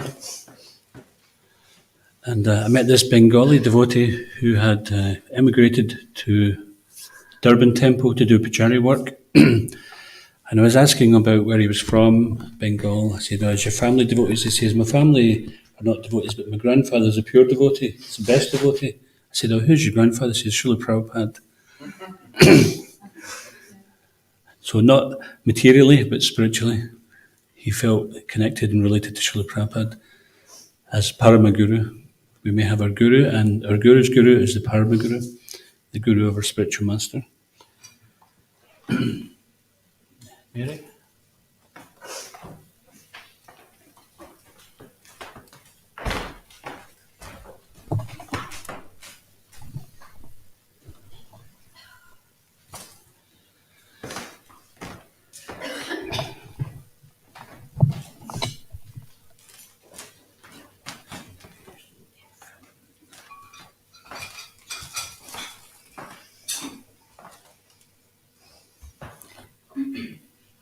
Dear Srila Prabhupada, please accept my humble obeisances at your lotus feet. These last 2 years have been tumultuous in their catastrophes, spreading a plague of death, sickness and isolation, cutting us off from community, family and friends. We have had to forge new relationships on screen and within ourselves. I have had to find new depths of strength, determination and compassion to keep in Krishna consciousness and to reach out to others for resilience and regrowth. I found time for reflection on what is really important for me. I found time to study Shastra more deeply than ever before. I formed deeper relationships with new and old friends, supporting one another. I left behind many bad habits and strengthened better ones. I felt my faith deepen and love grow despite the dangers. All of this came from the examples you, Srila Prabhupada, gave in your books and your life. One of my favourite prayers is from Queen Kunti. She saw the dangers that she and her sons lived through as the impetus to take full shelter of Lord Krishna, wishing for those calamities to happen again and again just to see him. Srila Prabhupada also braved personal dangers and isolation to bring Krishna to everyone, no matter their lowly position. Not since Lord Nityananda has someone been so compassionate to such fallen souls. No discrimination at all, freely spreading Krishna consciousness throughout the world. Srila Prabhupada, you also exemplify the strength of Lord Balaram, beating down the obstacles in our spiritual journey. It is your strength and determination that helps me get out of bed every morning and into my bead bag. Srila Prabhupada, you teach us that the Queen of Worship, the ultimate devotee, is Srimati Radharani. She is the embodiment of loving devotion, and we can assist her service by serving those who serve her. Through our service to our Guru and the devotees, by serving Srila Prabhupada, we attract her attention, and she will recommend us to Lord Krishna. Dear Srila Prabhupada, you are our link to these divine personalities. Your example and teachings forge the bond in the parampara, allowing us to share in the mercy showered down from them. Your compassion, strength, and devotion combined to fill the world with love of Krishna. I am grateful every single day for your love and determination to serve your Guru and bring this priceless gift to all of us. I am so profoundly glad that you have given me the treasure of the holy name, daily communion in the quiet hours, coming closer to understanding my true nature, allowing Krishna's name to vibrate on my tongue, resonate in my mind, and fill my heart with comfort and joy. I look forward to community kirtan once more, singing Krishna's names with my brothers and sisters, spreading the Sankirtan movement onward to every town and village. Thank you, Srila Prabhupada, for giving the world your books, the joy of the sacred texts, uncovering new realizations on each page, the thrill of learning more about relationships, universal truths, psychological shifts, and the goal of life itself. The eternal stories to fill my heart and mind with memories of Krishna. Thank you most of all, dear Srila Prabhupada, for building a family. My heart is healing and opening due to the loving support of my wonderful devotee family serving Sri Sri Kodanitai Mayapur Shashi. The daily example of these devotees show me what I need to cultivate within: humility, tolerance, determination, compassion, and love of God. I pray that I may get the opportunity to serve them in some way. This is my only wish. Let me serve the servants. Thank you for the blessings and lessons you have given me. Please help me to find some way to serve. Your aspiring servant there. Srila Prabhupada.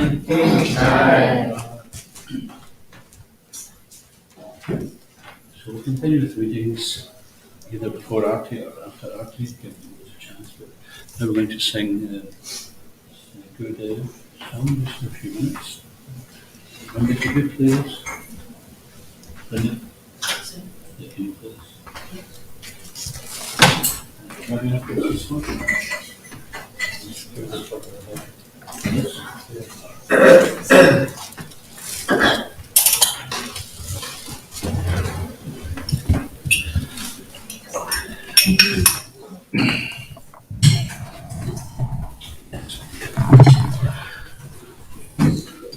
What's a good key for you? Or shall I just start? Gurudev Kripa Bindu Diya Korvedase Trinapekatina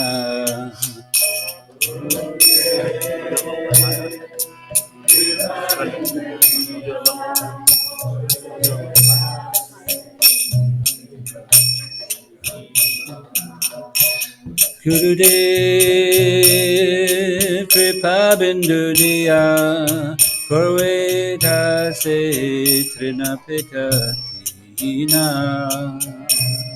Gurudev Kripabindudiya Korvedase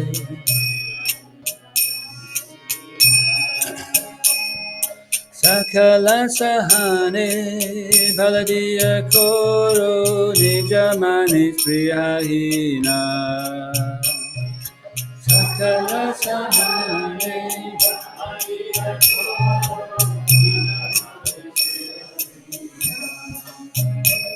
Sakala Sahane Baladiya Koro Nijamani Priyahina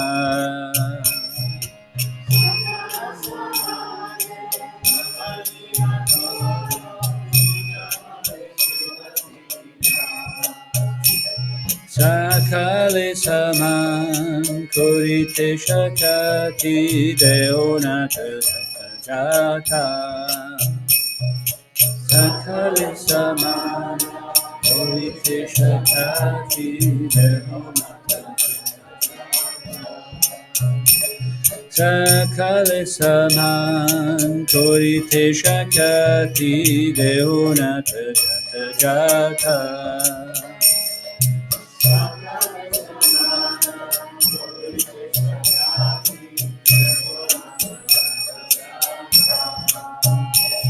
Tabeto gaibo harinama suke aparada oibihata.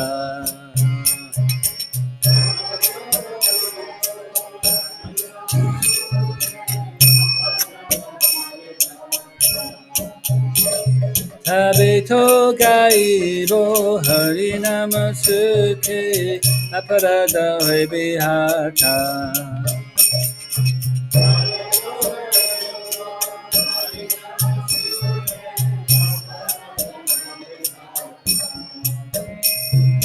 Kabeno kripa labia jana kritata vinata. Kabeno kripa labia jana. Kabeno kripa labia jana kritata vinata.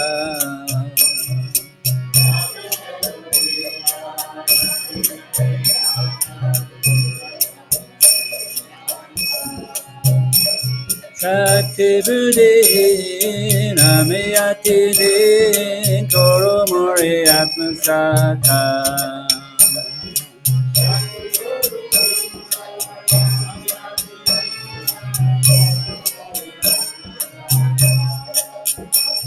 Shakti Buddhi Namayati Din Koro Mori Atmasata.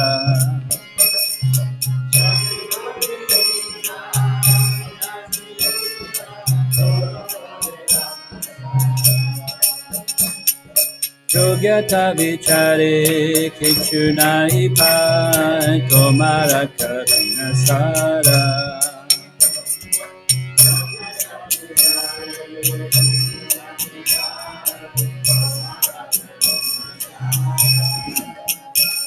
Yogyata vichare kichunai pai tomara karuna sara.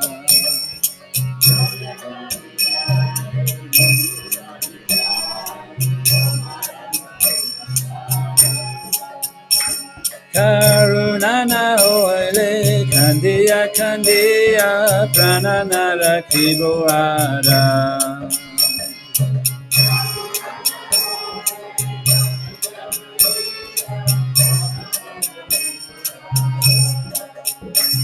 Karunana oile kandiya kandiya pranana rakiboara.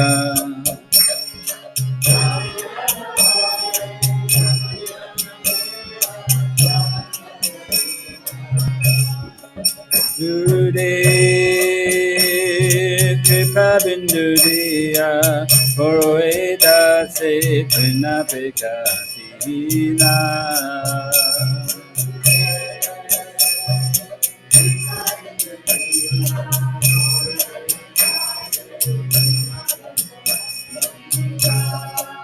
Gurudev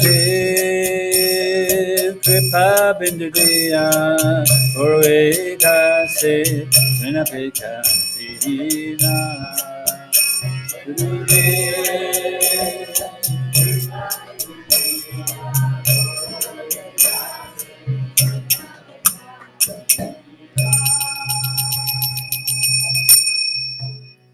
Translation. Gurudev, give to this servant just one drop of mercy. I am lower than a blade of grass. Give me all help. Give me strength. Let me be as you are, without desires or aspirations. I offer you all respects, for thus I may have the energy to know you correctly. Then, by chanting the holy name in great ecstasy, all my offences will cease. When will such mercy fall to this one who is weak and devoid of intelligence? Allow me to be with you. If you examine me, you will find no qualities, means no good qualities. Your mercy is all that I have made of. If you are not merciful unto me, I can only weep, and I will not be able to maintain my life. Srila Prabhupada ki Jai. So now we'll sing Guruvastak.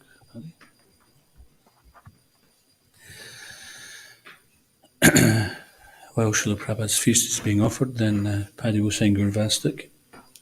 If you have time, we'll read some more offerings before Arti, or we'll read some after Arti.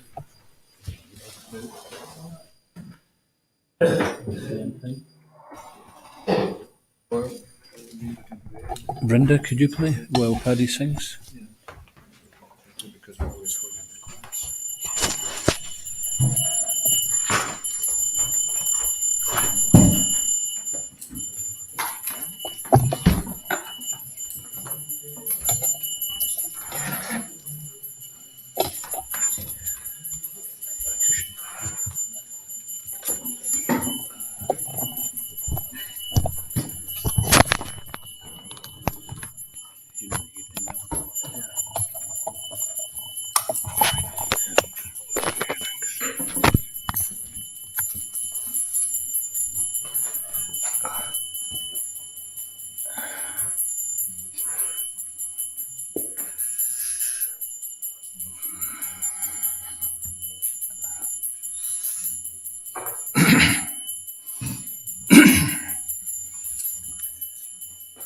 You can start playing.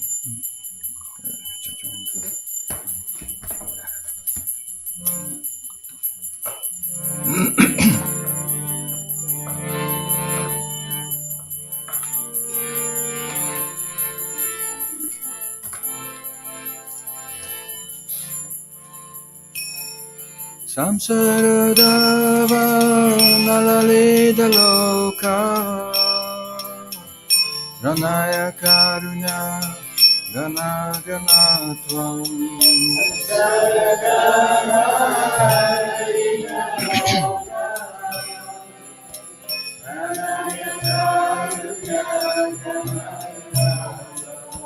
Samsaradava nalaleda loka Ranaya karunya gana gana tvam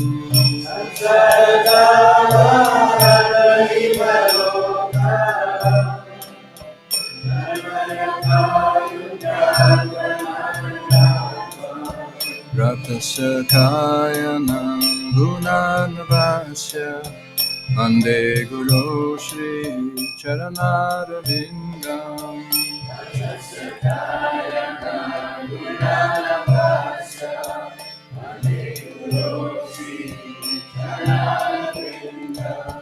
Ratasakayanam gunanvasya Ande Guru Shri Charanarvindam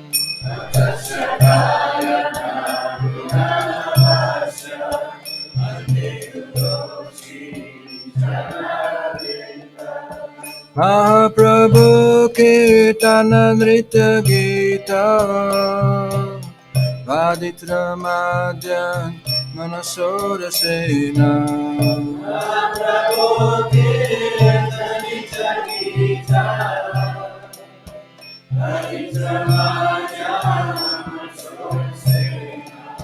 Mahaprabhu Kirtana Nritya Gita Vaditra Madhya Manasura Sena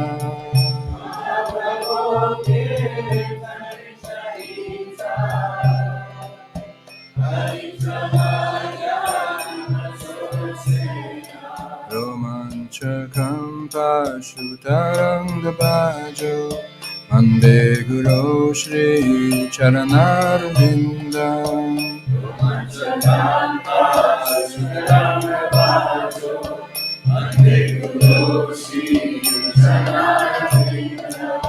Romanchakam Pashutaranga Bhajo Vande Guru Shri Charanarvinda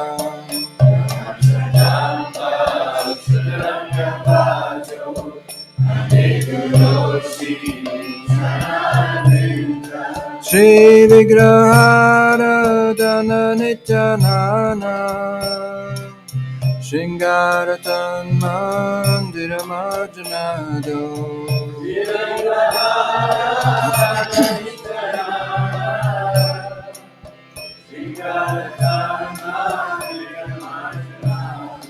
Shri Vigrahara Nityanana Shingaratan Mandira Marjanado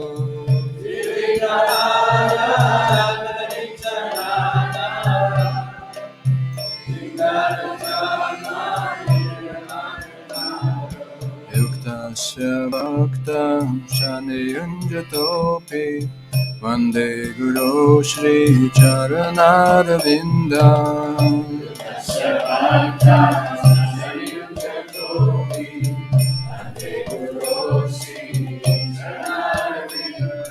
Yuktasya Bhaktam Shaniyunjatopi Vande Guru Shri Charanarvindam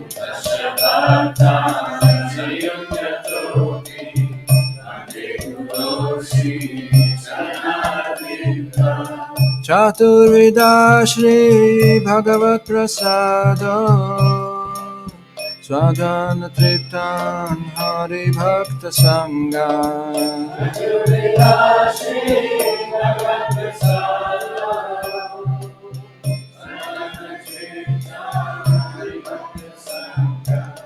Chaturvida Shri Bhagavat Prasada Swadhana Triptan Hari Bhakta Sangha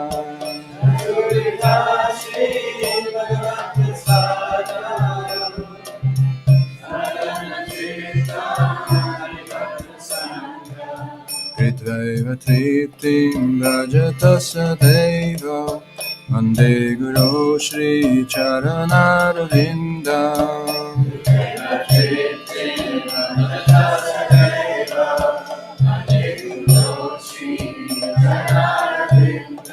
Kritvaiva Triptim Bhajata Sadaiva Vande Guru Shri Charanarvindam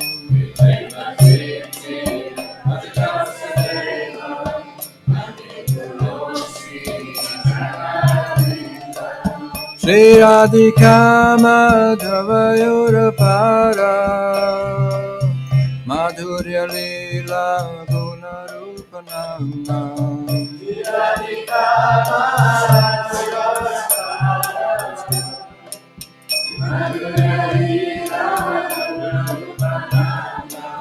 Shri Radhika Madhavayorapara Madhurya Lila Gunarupanamna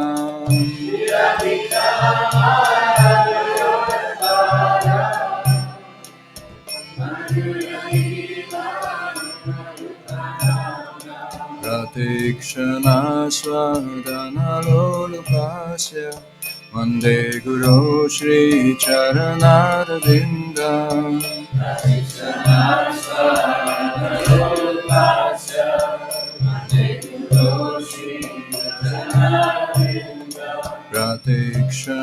Swadana Lolupasya Vande Guru Shri Charanarvindam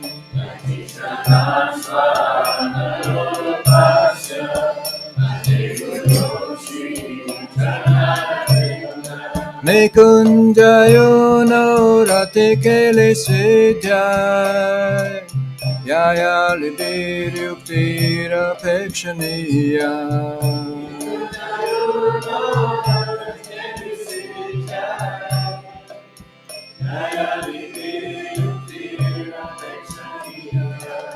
Nikunjayo no ratikele siddhai Yaya libir yuktira pekshaniya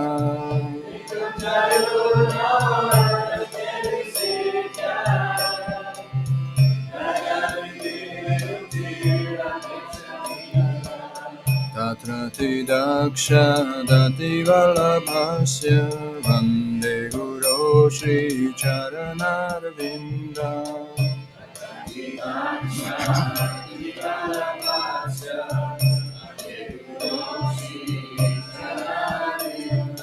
Tatrati daksha dati vallabhasya Vande Guru Shri Charanarvinda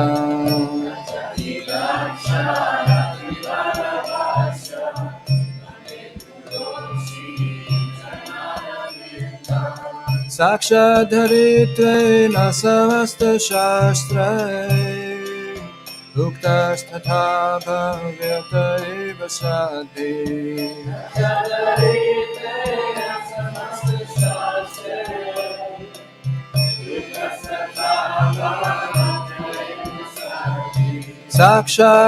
Sakshadharitvena samasta shastrai Uktastatha bhavyata eva sadhi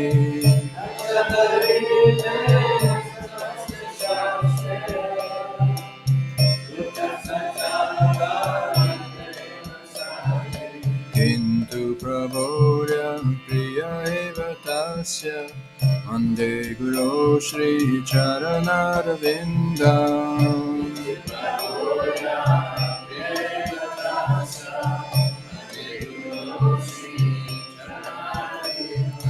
Kintu prabodya priya eva tasya Vande Guru Shri Charanarvindam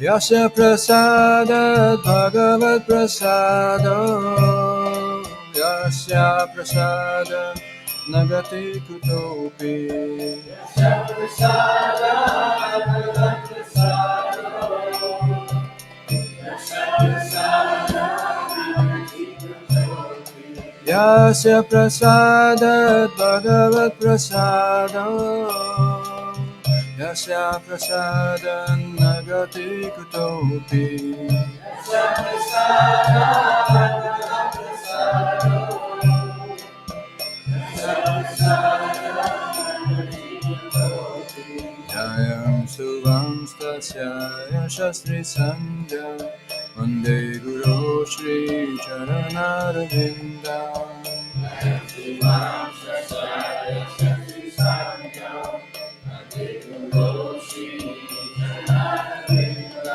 Jayam stuvam stasya shastri sandhyam Vande Guru Shri Charanarvindam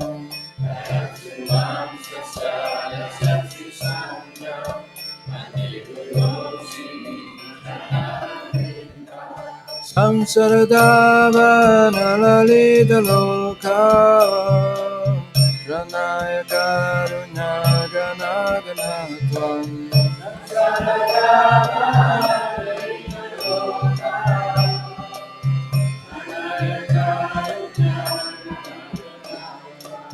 Pratasya kayanam gunanavasya Vande Guru Shri Charanarvindam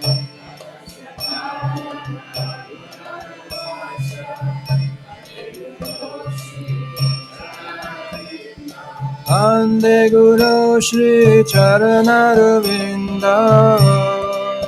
Vande Guru Shri Charanaravinda. Vande Guru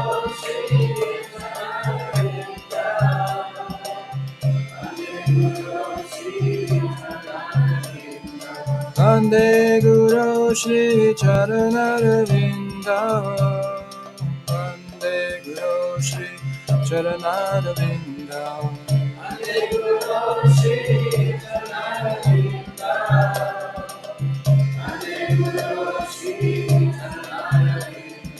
Vande Guru Shri Charanaravinda.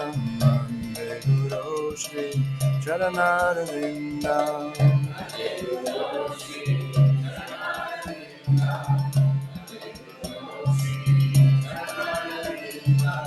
Hare Krishna, Hare Krishna, Krishna Krishna, Hare Hare, Hare Rama, Hare Rama, Rama Rama, Hare Hare.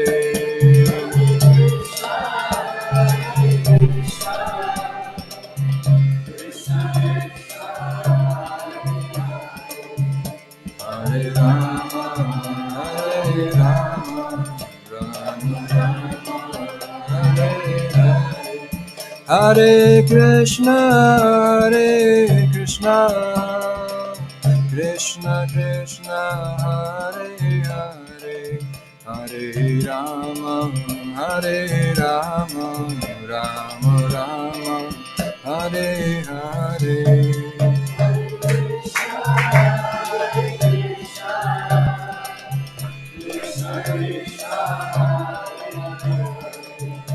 Hare Rama, Hare Rama, Rama Rama, Hare Hare. Hare Krishna, Hare Krishna, Krishna Krishna, Hare Hare, Hare Rama, Hare Rama, Rama Rama, Hare Hare.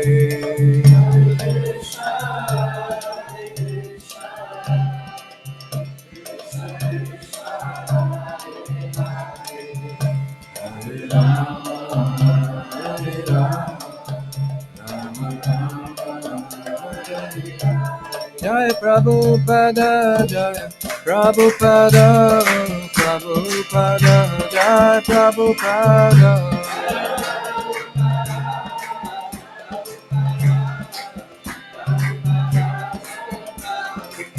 Jai Prabhupada, Jai Prabhupada, Prabhupada, Jai Prabhupada.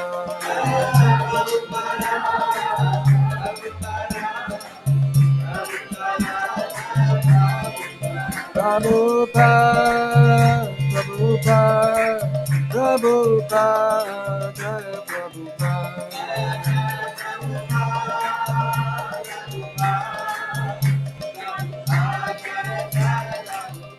Jai Jai Prabhupada, Prabhupada, Prabhupada, Jai Prabhupada.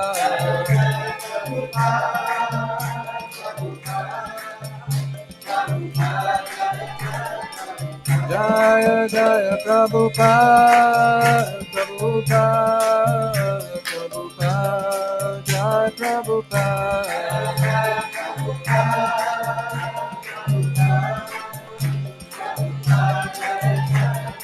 Jaya Jaya Prabhupada, Prabhupada, Prabhupada, Jaya Prabhupada.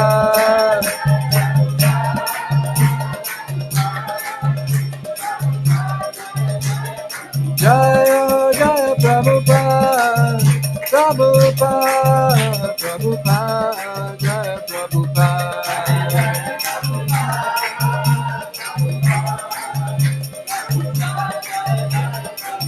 Jaya Jaya Prabhupada, Prabhupada, Prabhupada, Jaya Prabhupada, Prabhupada.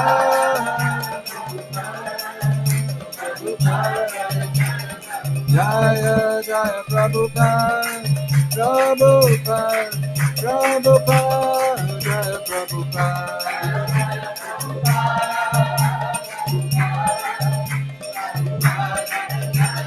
Jaya Jaya Prabhupada, Prabhupada, Prabhupada, Jaya Prabhupada.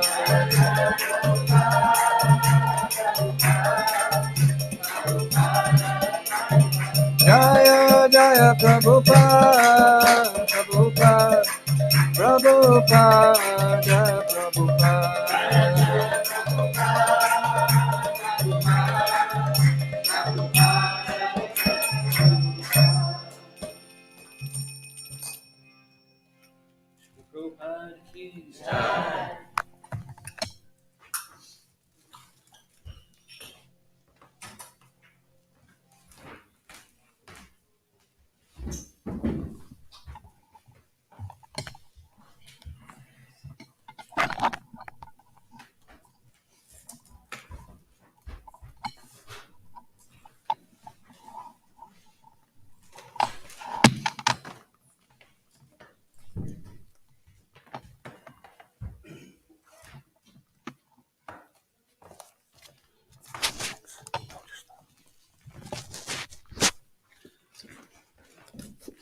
Dear Srila Prabhupada, please accept my humble obeisances. All glories to your divine grace. Just as Krishna is Mangalam, all auspicious, so too is his representative, the spiritual master.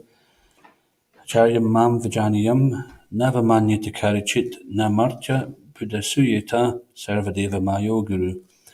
One should know the Acharya as myself and never disrespect him in any way. One should not envy him, thinking him an ordinary man, for he is the representative of all the demigods. That's from the Srimad Bhagavatam 11:17-27. Such is our great fortune to hear not only the words of the Lord as presented by your divine grace, but also the explanations of the Lord's words by his pure devotee, your divine grace. In this way, you have expanded Krishna's message by your purports, which you have described as your ecstasies. These purports are opening up the spiritual world to countless fortunate souls.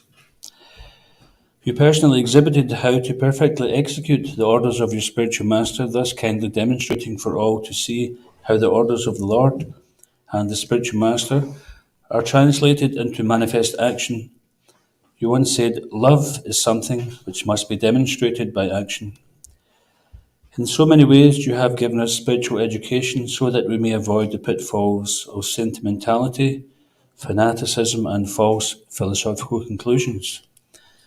You have given us so much knowledge which we may even take for granted, such as the personal understanding of the Supreme Lord, Lord Chaitanya's Achintya Bheda Bheda Tattva philosophy of simultaneous oneness and difference. Who else in the world was presenting that? No one. Your gifts of books, deities, kirtan, prasad, and devotee association are of such enormous value that I am yet to comprehend this great fortune. Dharmasya tattvam nihitam guhayam mahajano yena gatasapanta. It is very difficult to understand the secret of Krishna consciousness, but one who advances by the instruction of the previous acharyas and follows in the footsteps of his predecessors in the line of disciplic succession will have success. That's from C.C. Adilila 8:7. Everything auspicious or good which is in my life is by your mercy. Any good I may have appeared to have done is credit to you. Left to my own devices, I would only attract misfortune to myself. However, despite my feelings and conditioning, you still bring auspiciousness into my life. I'm grateful for the opportunities to serve your movement, Lord Chaitanya's mission, to bring Krishna consciousness to the fallen conditioned souls of Kali Yuga. Please direct me so that I may not miss the opportunities laid out before me. I'm very grateful to you for your disciples who share their wisdom and give inspiration, just as you have inspired them to work for the pleasure of Guru and Krishna. I feel blessed to serve them as they serve you with great devotion to expand the Krishna Consciousness Society in order to fulfill all its purposes for which you established it.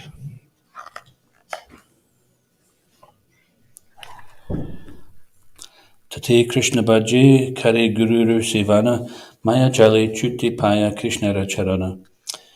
If the conditioned soul engages in the service of the Lord and simultaneously carries out the orders of the spiritual master and serves him, he can get out of the clutches of Maya and become eligible for Krishna's lotus feet. Whenever I find myself bogged down or lackluster, I only have to read your words or hear you speak, and immediately I feel uplifted and enthused. You really have put everything in your books. As I continue over the years to read them, I find new direction and inspiration for every situation. Krishna is Navayovana, eternally youthful. He never becomes old, boring, hackneyed, or limited in any way. So too do your books and spoken instructions carry fresher and deeper meaning and relevance as time goes by. Dear Srila Prabhupada, you never fail to inspire me, and for that I wish to thank you, not only with words but with actions. Please keep me under the shelter of your lotus feet so that I may get the opportunity to please you and your devotees. Your insignificant servant, Srila Prabhupada Ki.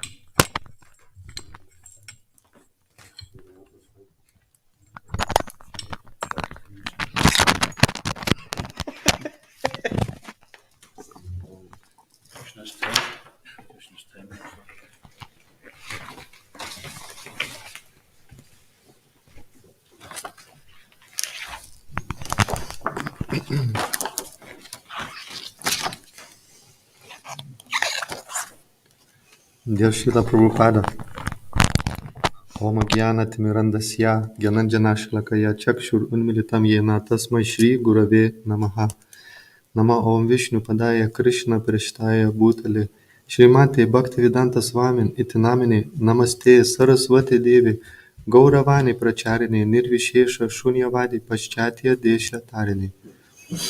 Who can fully estimate your glories and can have the ability to appreciate them to the full extent?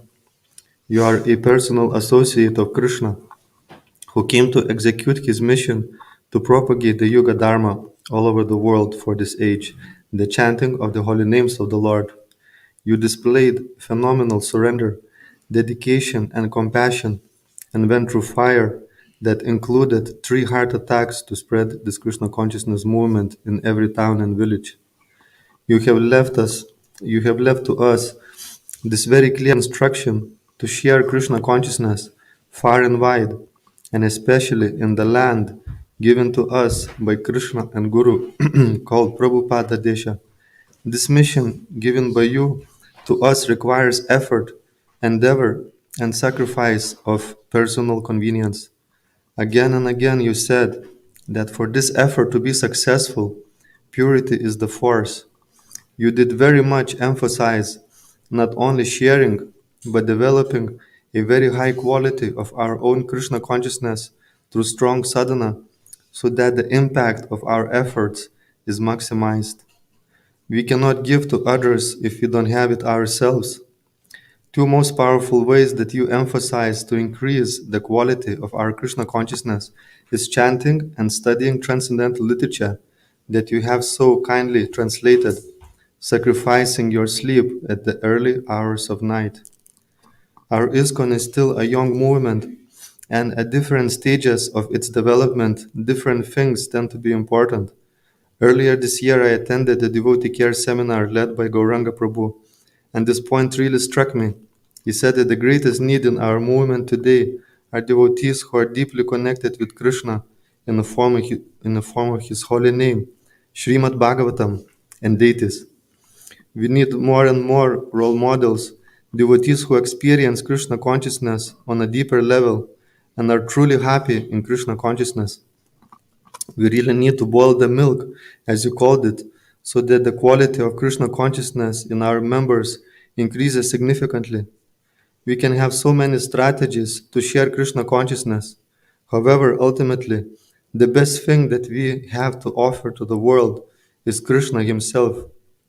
If we don't have Krishna ourselves, If we lack Krishna consciousness, then what do we have to offer? We don't want to share with the world our own frustrations due to lack of Krishna consciousness. Who would like to receive such a gift? But Krishna is all attractive, irresistible, and beautiful. No sincere soul can resist him if he is delivered through the heart of purified and sincere devotees. In order to share something successfully, it requires strategy and organization. However, there is no greater strategy to share Krishna consciousness than having it shared by devotees who strongly experience Krishna in their lives. All other strategies will fail if we lack bhakti ourselves. The cause of awakening of bhakti in someone's heart is bhakti. The only cause for bhakti to awaken in others is by coming in contact with devotees who have bhakti in their hearts. That awakens and manifests through hearing from great souls infused with bhakti and chanting with them. Even your famous four slogans, books are the basis, purity is the force, utility is the principle, and preaching is the essence. Half of these are emphasizing the quality of our Krishna consciousness. We cannot practice half-hand philosophy and expect to be successful.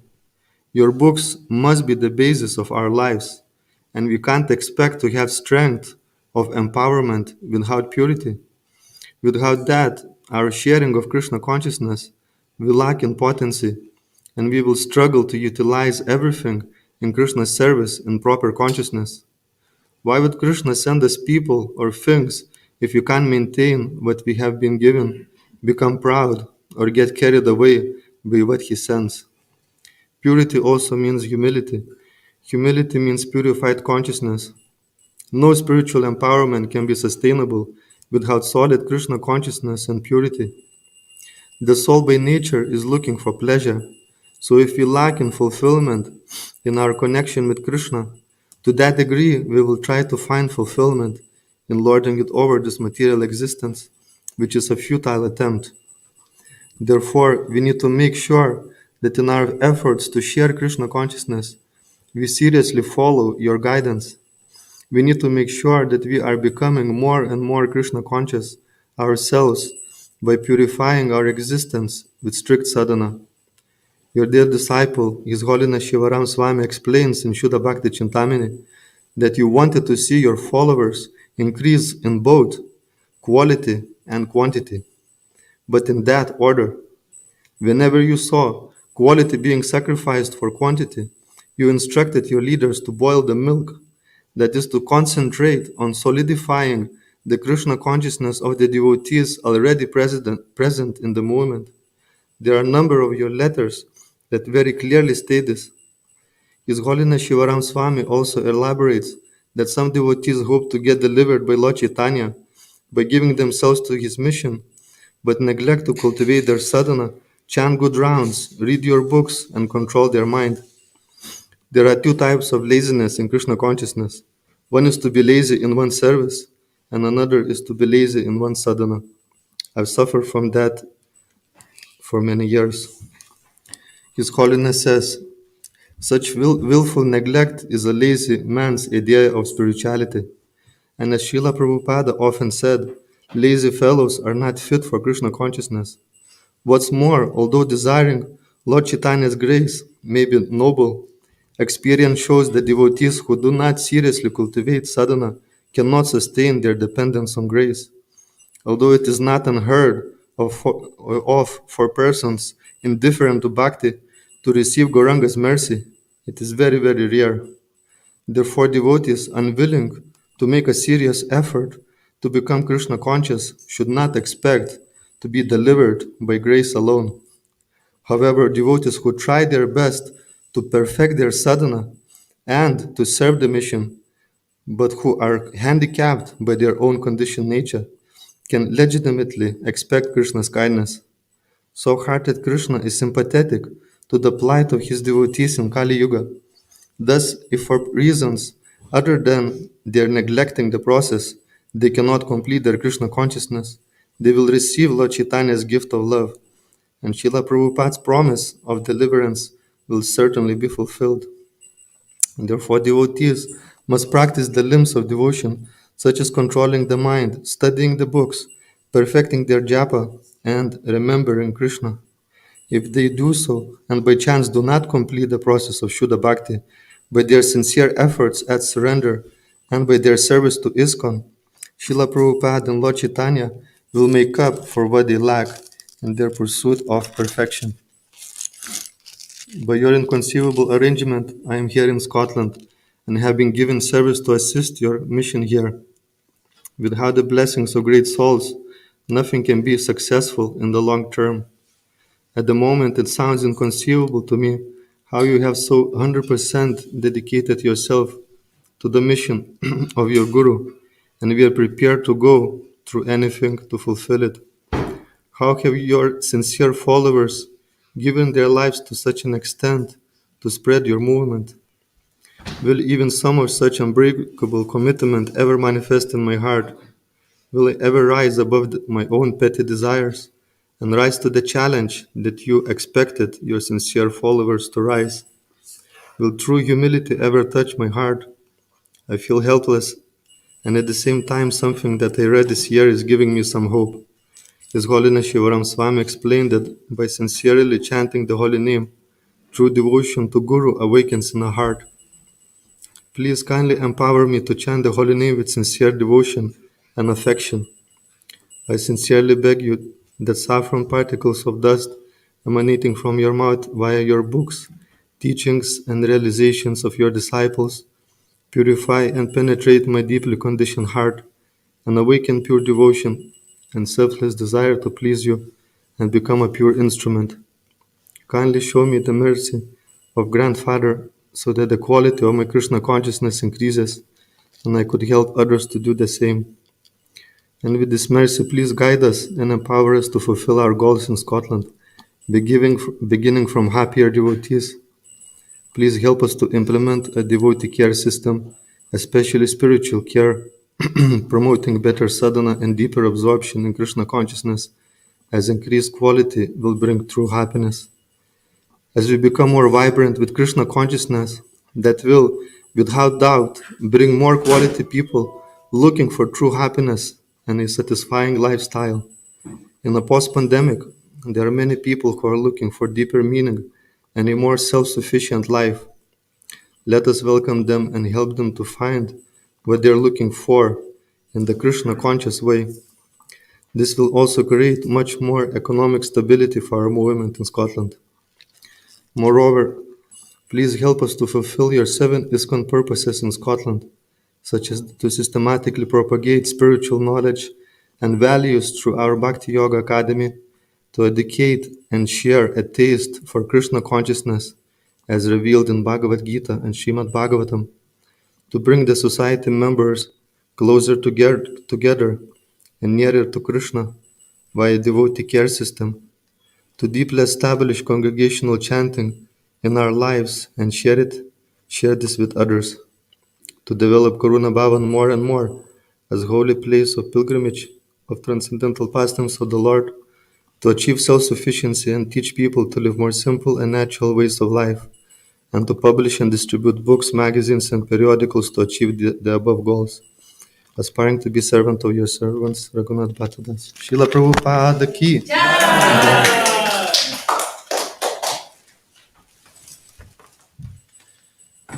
So now we're going to have Sri Prabhupada's Arti along with Guru Arti. Raghunath, is Vrinda going to sing this? Okay, and someone going to do the Arti? Any ISKCON volunteers to do the Arti?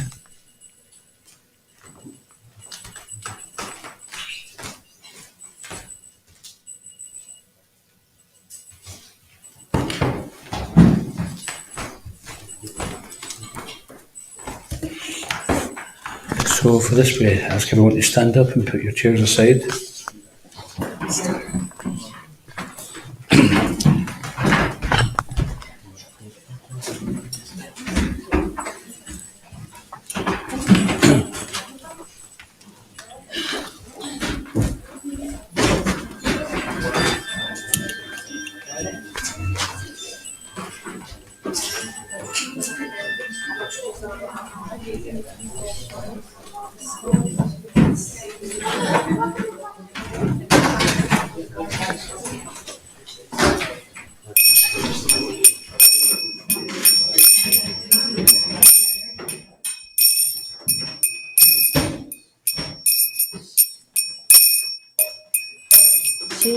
Guru Charana Padma Kevala Bhakti Sattva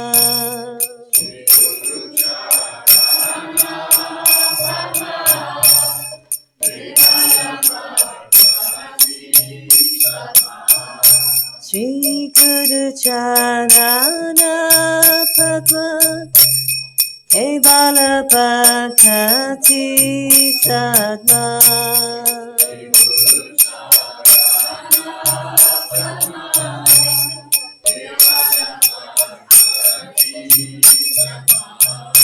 Bandhamui Samadana Mate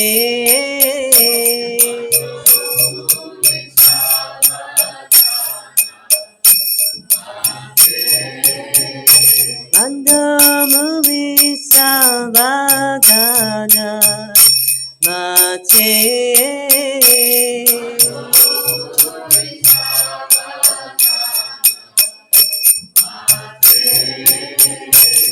Yahada Prasade Bhai Hey Baba Tori Ay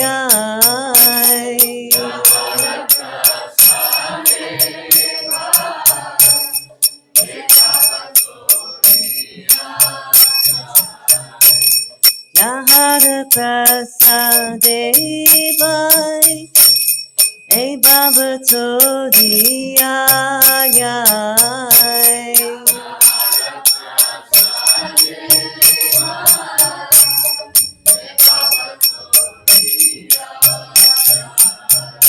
Krishna Prati Yaha Hoite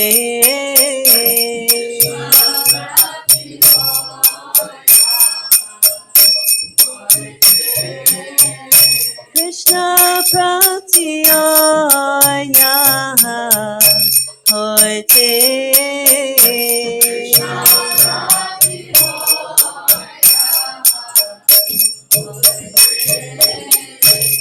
Guru Mukha Padma Bhakyan Chitete Kodiyaya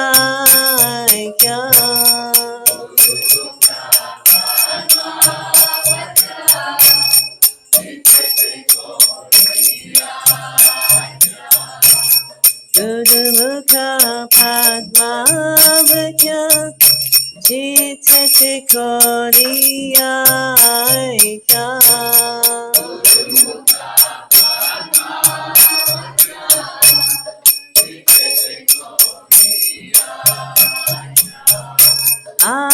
Anakori ho mane asha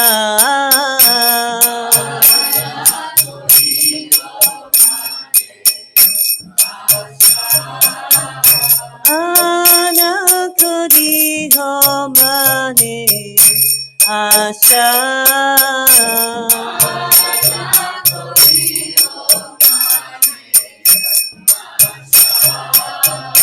Shri Guru Charane Rati Aise Yutamagati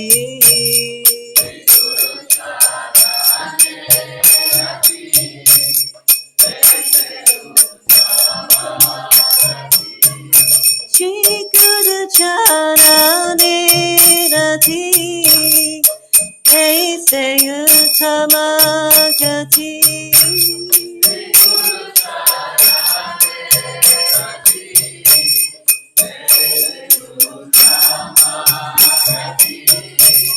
Ke prasadi pude sava asha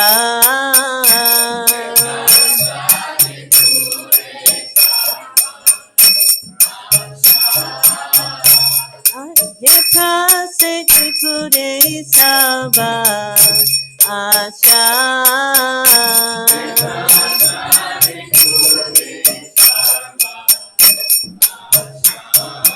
Chakudana Tiloye Jane Jami Prabhu say Rakutana tilo ye chami chami Prabhu se.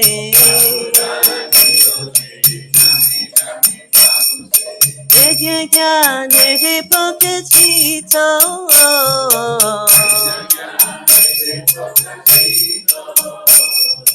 Yegya nere pokachito.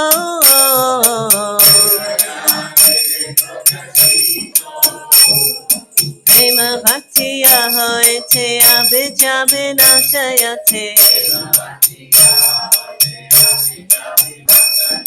Prema bhakti ahoite abhijabe nasayate.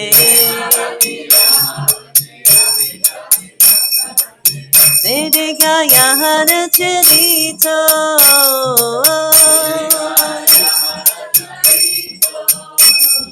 Vedic ayahara charito.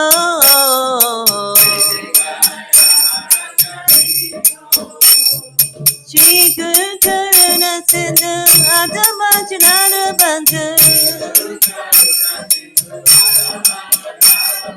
Shri Guru Karuna Sindhu Adama Janana Bandhu. Lokana Jivana.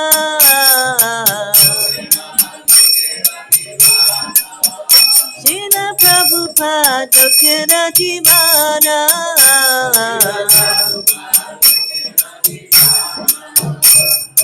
Mahaprabhu Kora Jaya Deho Bodhi Pada Chaya. Mahaprabhu Kora Jaya Deho Bodhi Pada Chaya. Eviya Suchipubana.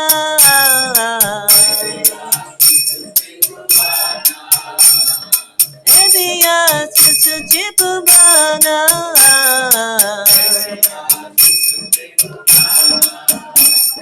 Shri Guru Karuna Sindhu Adama Janana Bandhu.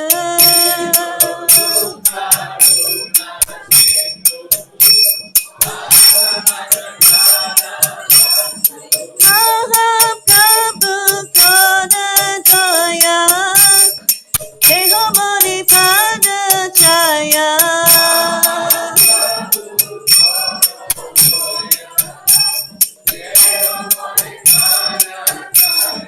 Tui Padi Loila Janana.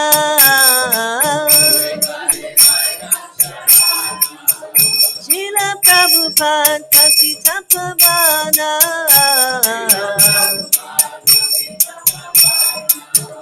Srila Prabhupada Patita Pavana. Jaya Prabhupada, Jaya Prabhupada. Prabhupada, Jaya Prabhupada.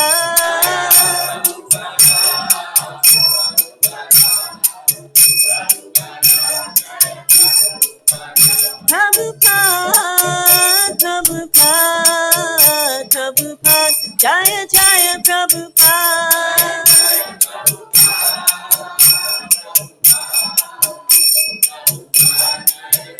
Prabhupada, Prabhupada, Prabhupada, Prabhupada.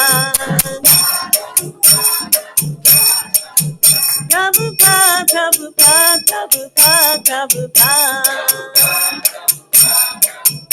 It's I go Haribo, Haribo, Haribo. It's I go Haribo.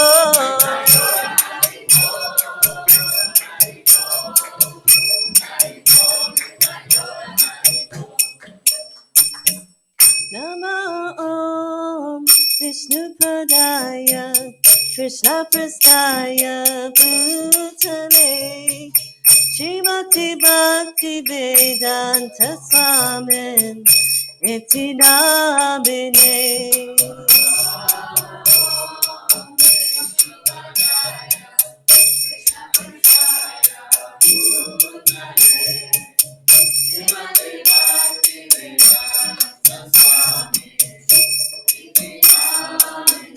Namaste Saraswati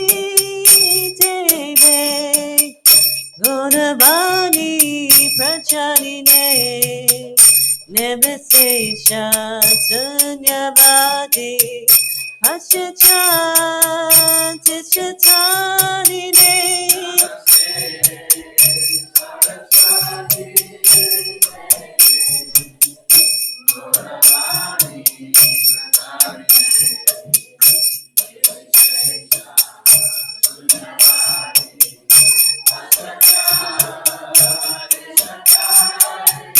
Jaya Shri Krishna Chaitanya Prabhu Nityananda Shri Advaita Gadadhar Shivasadi Gaura Bhaktivinoda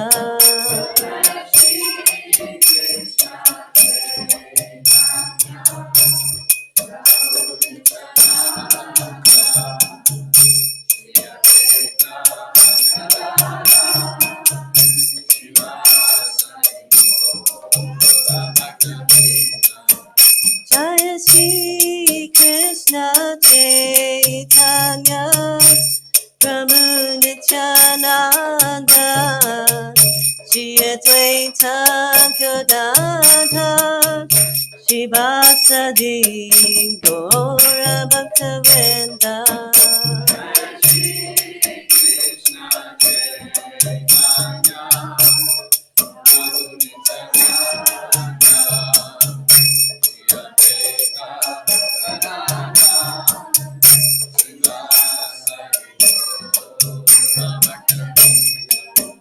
Jaya Shri Krishna Chaitanya Prabhu Nityananda Shri Advaita Gadadhar Shivasadi Gaura Bhaktivinoda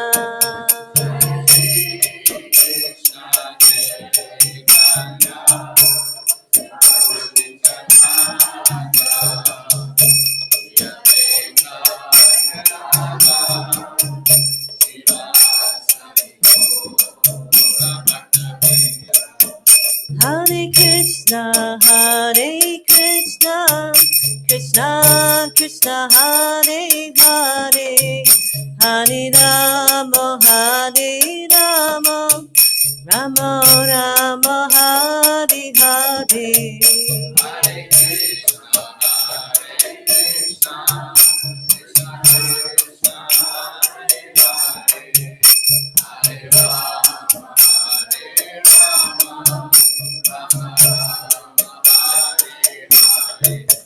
Hare Krishna, Krishna Krishna, Hare Hare, Hare Rama, Rama Rama, Hare Hare.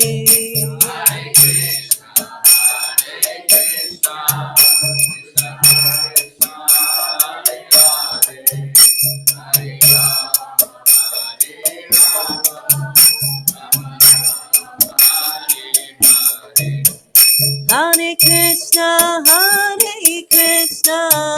Krishna Krishna, Hare Hare, Hare Rama,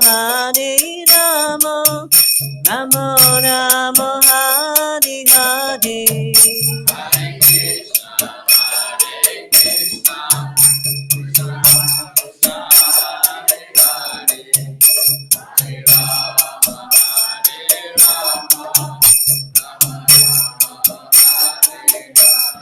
Jaya Prabhupada, Jaya Prabhupada, Prabhupada, Jaya Prabhupada.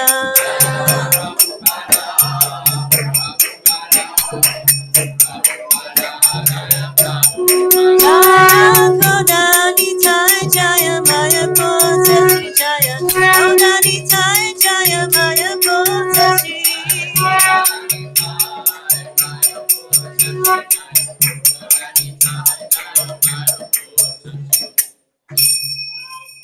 Shri Prabhupada ki jai, Shishi Kodani Tai Maya Potati ki jai.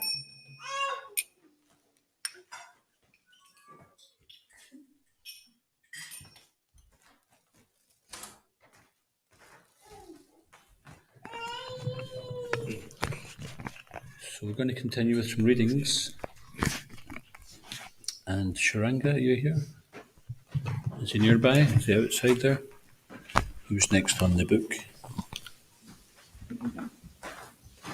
Anyone see him?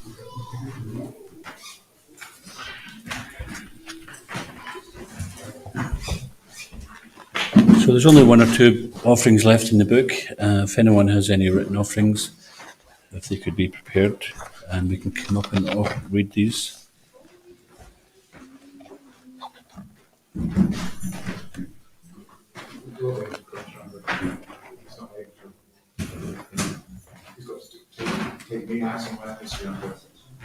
Okay, he's going to do a quickie.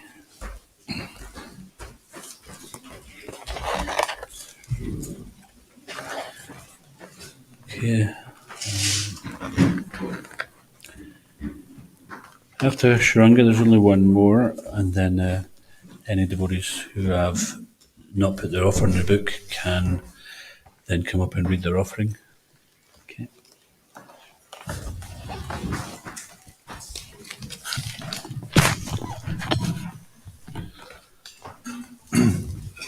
Namo Vishnu Padaya Krishna Prastaya Bhutale Srimate Bhaktivedanta Swami Prabhupada Namaste Saraswati Deve Gauravani Pracharine Nirvishesha Shunyavadi Prastapati Satarne. Dear Srila Prabhupada, I hold you in the highest regard, but of you I know only a shard. To sing your praises, I give you my quid's worth. It's been 44 years since you left this earth, but in my mind I see you still working, translating, behind your low table, transparent via medium like a fiber optic cable.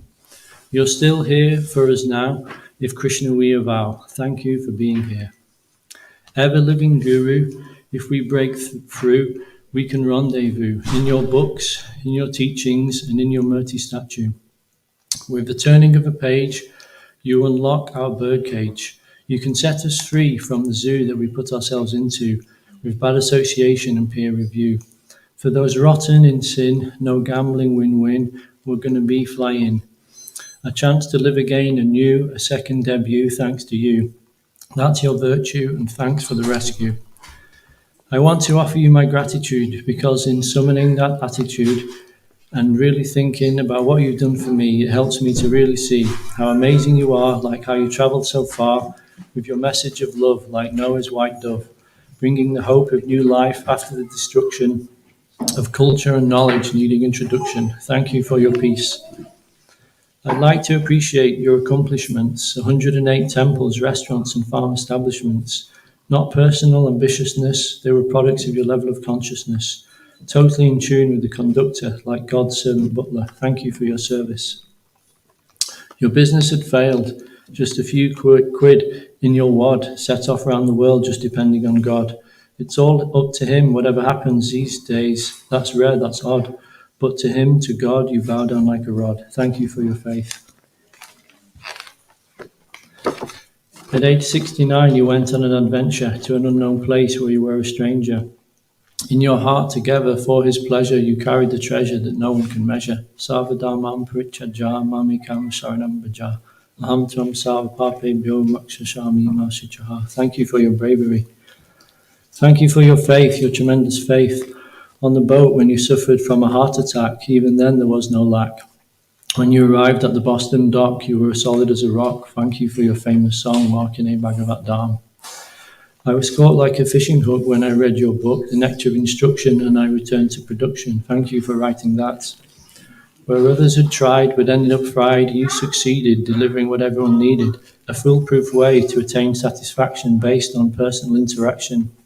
Instead of wasting time with frivolous games, commune with God by reciting his names. Chant and be happy, in a nutshell said. That's more powerful than a nuclear warhead, because it brings to life people who are as good as dead. Thank you for the Hare Krishna mantra. Like a farmer father with potent seeds, you grew a crop of devotees, caring for your disciples like they were your own children, God-given. Your care not barren nor sterile, your love was virile. Your words were fertile and ended their exile. Thank you for your love. Your personal qualities are unsurpassable. like literally flammable, God's fountain of love, unequivocal, inexhaustible, unbeatable, undefeatable. You didn't over-endeavour to be an achiever, but surrendered to God, you were the grace receiver. Krishna worked through you to accomplish his goals, saving so many fallen souls, and Dharma Samsthapanataya, to re-establish the principles of religion, a chasm of separation bridging. Thank you for your surrender. I love to join the chanting parties, going singing through the street, sharing our happiness with everyone we meet. One time out on Harinam, I remember seeing an old man jumping and dancing like a small boy. Thank you for the joy. Thank you for sharing. Thank you for caring. Thank you for daring. Your insignificant servant, Shranta Godas.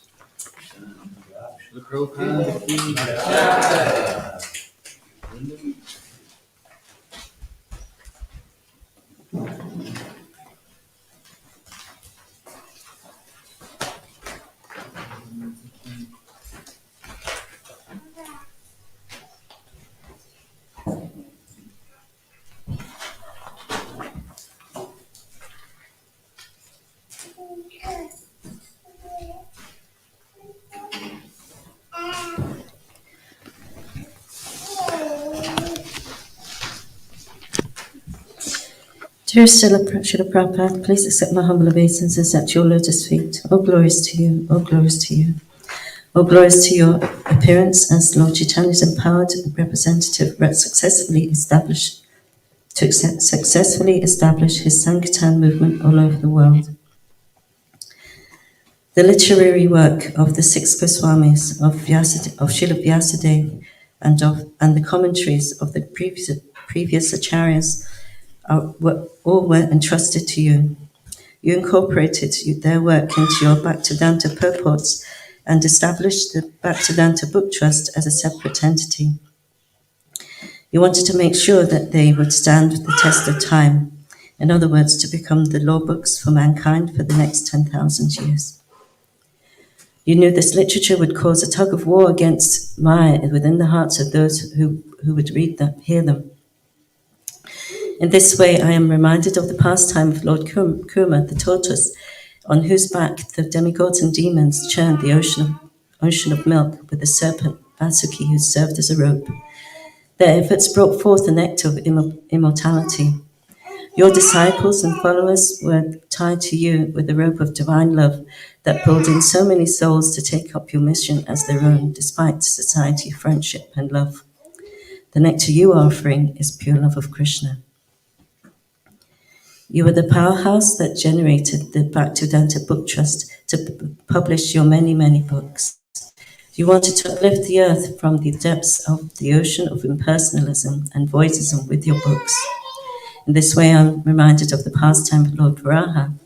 Just as he gave a glance laden with love to reassure the demigods, your loving God glance, your smile, your words conveying the compassion of the pure devotee of Krishna was enough to empower so many disciples and followers to miraculously flood the planet with millions of books.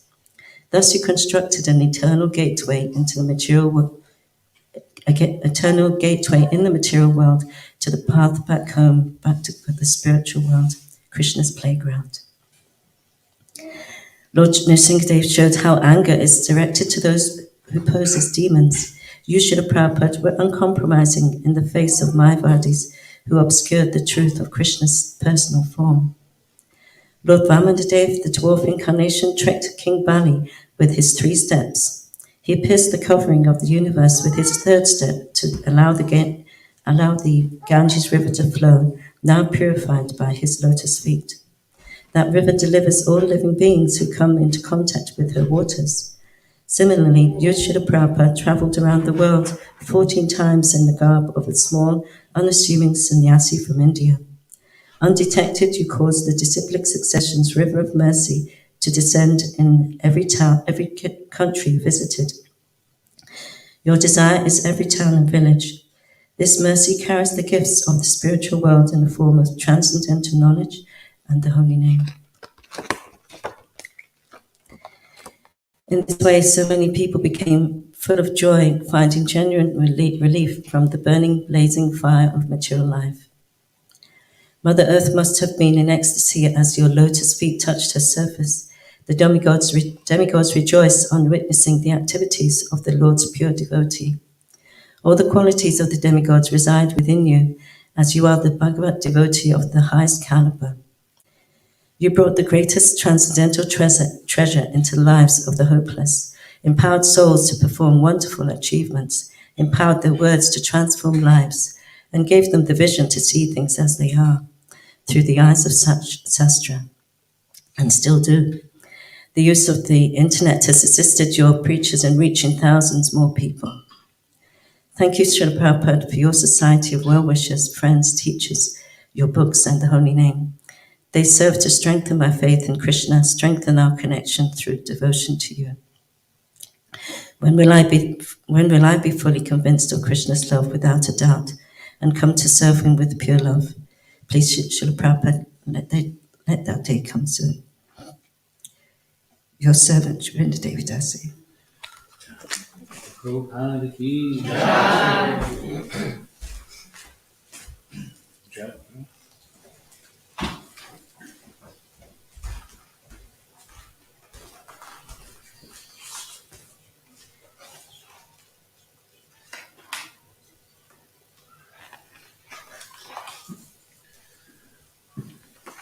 I know it says Prasadam at 7 o'clock, but I'm sure we don't close 9 if we go on a little bit.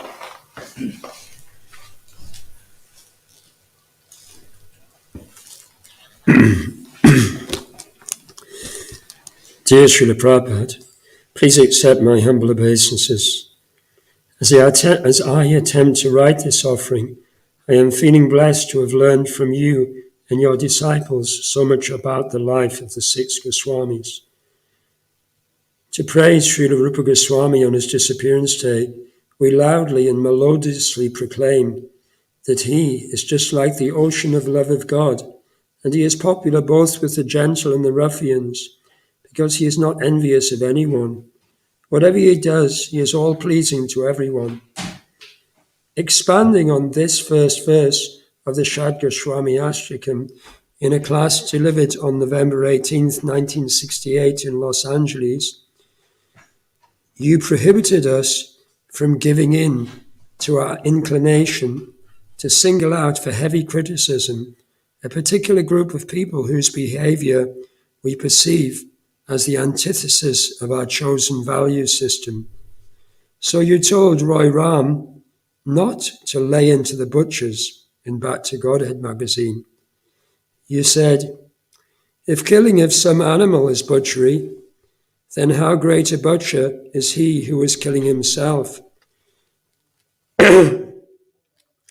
If anyone showed the slightest inclination toward hearing about Krishna and associating with his devotees, you, just like Srila Rupa Goswami, would immediately devise a means to reignite that spark. So you were indeed popular with the gentle and the ruffians, because you intercepted them on their suicide course. When some of your American disciples revealed their previous shady proclivities to you, you kind of laughed it off, declaring that you were a Calcutta boy and therefore had seen everything. These early troops of our beloved Senapati Bhakta could never get enough of your company and often testified that you were always pleasing to everyone, whether in a joking mood or delivering unrelenting heavy chastisement, because you were always cutting away the false ego and replacing it with nectar drops from the ocean of God. On listening to many such exchanges on your morning walks and room conversations, we are privy to many of those moments of transformation where your unconditional love penetrates so many hearts. Not only your disciples, but also many great scholars, literati, politicians, and entrepreneurs relished your association, and by publicly praising your genius, they have surely gained entrance into the realm of your eternal pastimes. I'll close by sharing a blissful exchange you had with several of your senior disciples in Mayapur as they showed you around the international exhibition tent which showcased ISKCON projects worldwide. You were overjoyed to read out aloud reviews of your books, which had been written by university professors. One by Dr. A.E. Asher, chairman of the Department of Linguistics at Edinburgh University, reads as follows. I'll try a Scottish accent. It is axiomatic that no book can be expected entirely to satisfy all its potential readers. Here is one, Srimad Bhagavatam, however, which can be said to come remarkably close to that ideal. We have here the ideal of what an edition of a Sanskrit text for a Western audience should be. You expressed greatest joy and extracted gleeful exultations of merriment from your audience when reciting Professor Kailash Vajpayee's review. He was a famous Hindu poet who initially received many awards from the Indian government, but who later became more of a radical revolutionary and his poetry was actually banned. Anyway, this is his review of Srila Prabhupada's books. Ever since 1893, when Swami Vivekananda proclaimed monism and tolerance to the world's parliaments of religion at Chicago, non-specialists in America have pictured Hinduism as an easygoing phantasmagoria of smiling faces disappearing like dewdrops into the shining sea. The nectar of devotion should bring them up sharp. His Divine Grace A.C. Bhaktivedanta Swami Prabhupada, whose shorn, orange-clad disciples have brought the inseparable twins of bhajan and bakshish to the streets of America, has no doubt that such impersonalism is nothing less than rascaldom.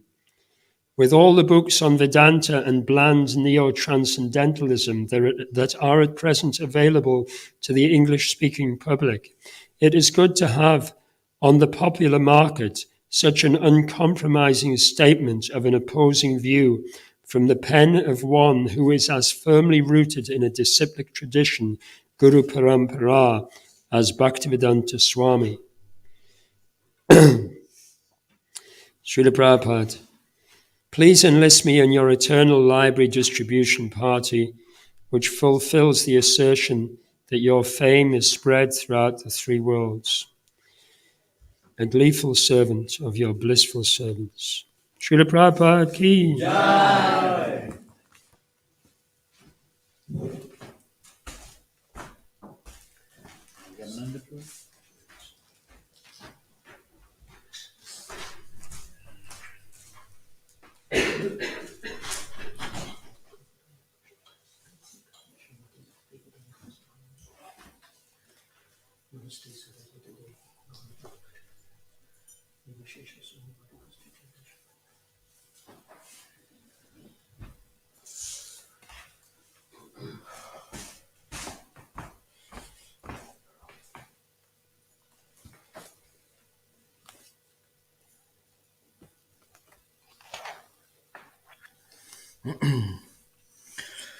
Om Jnanatimidandasya Gyananjana Shalakaya Chakshurunmilitam Yena Tasmai Shri Gurave Namaha. Nama Om Vishnupadaya Krishna Prasthaya Bhutale Srimati Bhaktivedanta Swaminiti Namane. Namaste Saraswati Devi Gauravani Pracharane Nivishesha Sunyavadi Paschachade Shatarane. Dear Srila Prabhupada, please accept my humble obeisances. All glories to your divine grace. At the time of writing this offering, the world is in an ongoing crisis caused by a pandemic. We are also living in a time where our thoughts and opinions are shared publicly with the rest of the world through various social media platforms. Perhaps I am being rather naive, but I cannot remember a time, at least in my own life, when people were so sharply divided due to different opinions. Even amongst Vaishnavas, we see that so much time and energy is given to arguing over politics, social issues, and conspiracies. Surely Kali is expert at his job. Vyasa Puja is a time to reflect on your position as the representative of Srila Vyasadeva and of the whole Parampara. Seeing the horrors which were to come in Kali Yuga, and understanding that the living entities in that age would be mostly incapable of accessing the eternal knowledge of the Vedas, Srila Vyasadeva made that knowledge accessible by dividing it up into a more approachable format and presenting the conclusion of the Vedas in the form of the Vedanta Sutra, and, most importantly, giving its natural commentary in the form of the king of all books, the Srimad Bhagavatam. Following in the footsteps of Vyasadeva, his representatives in the Guru Parampara each took the time to comment upon and offer explanations of those eternal truths in a way which was most suitable for the hearing of the recipients at different points in history. Each Acharya has dived deeper and deeper, uncovering more and more confidential secrets which are hidden within these sacred texts, waiting to be revealed when the time is right. And upon the time of the appearance of Sri Chaitanya Mahaprabhu, the treasure chest of pure love for Krishna was smashed wide open, and the deepest and most wonderful treasure of Vraj Bhakti, hiding in plain sight in the pages of the Bhagavatam, was revealed to the world. His followers, the Goswamis of Vrindavan, and their successors in the disciplic succession, took that treasure and displayed its various jewels and ornaments to the world through their writings, as well as giving clear explanations of the methods, rules, and regulations by which the fallen souls of Kali Yuga can be freed from their shackles and enter into the highest realm of the spiritual world.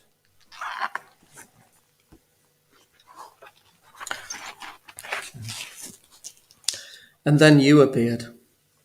Until you came, this knowledge has been restricted geographically to one relatively small part of the world.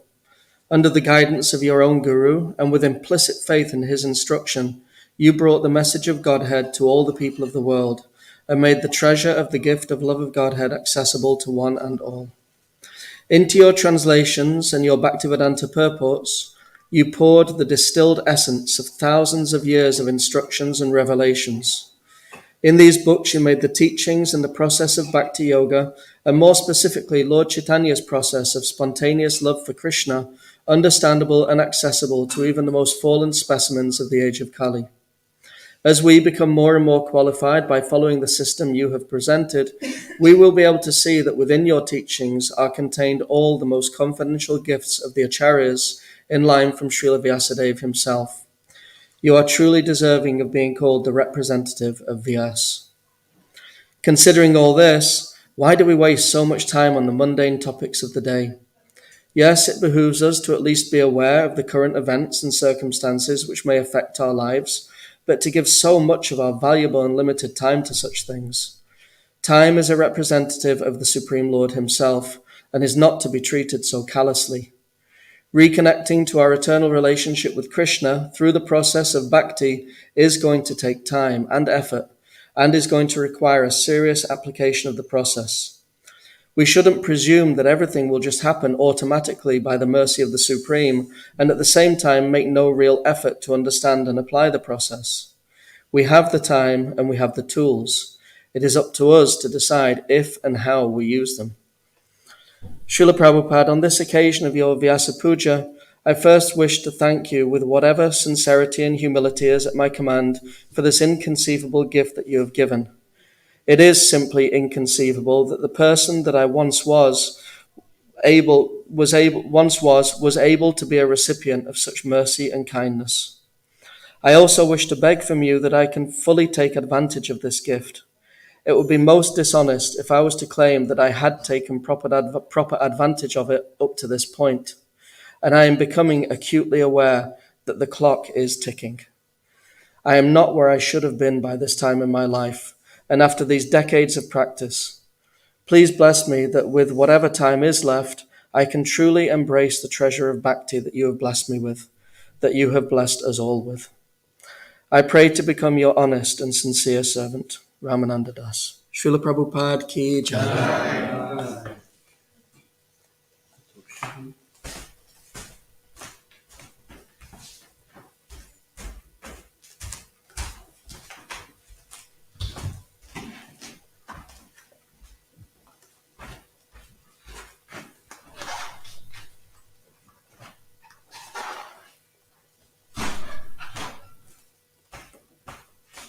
Srila Prabhupada ki jai.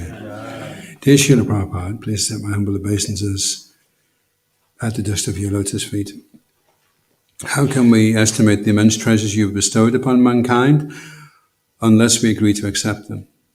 A great personality may be very munificent and indiscriminate in sharing his unlimited wealth, but unless the would-be recipient accepts, no transaction takes place. And where still are the misfortunate who first accepted but then rejected their vast fortune, neither utilizing it for themselves nor charitably sharing it with others. And so the onus is on us all. You have come, sent by Krishna, to give Krishna, and we must graciously accept. Hold on very tightly and share your Krishna with whomever we can. It is so special, so rare, and so valuable that it requires the entire essence of our existence, our consciousness in toto, to gain a true purchase. It is a humbling prospect to give you an account of how little, so far, I have taken or shared of the Krishna Prem you are offering us. To have to reveal to you how hard and cold this heart defiantly remains despite so many years of practice.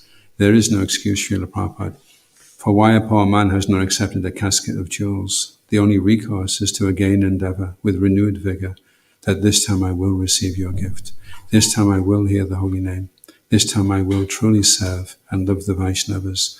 This time I will cast off all lethargy and doubt. This time I will dance in full rapture and joy. Praying that one day this unfortunate can become fortunate. Praying I never become misfortunate. Your servant, Adhokshaji Krishna Das. Srila Prabhupada ki jai. So this time I'd like to ask any devotees who have anything written would like to come up and speak. Hand up anyone who's got an offering they want that they've written.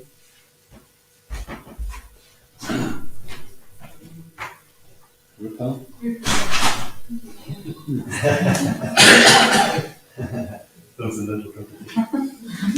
I was saying she's older, so she should go first. Transcendent sibling rivalry.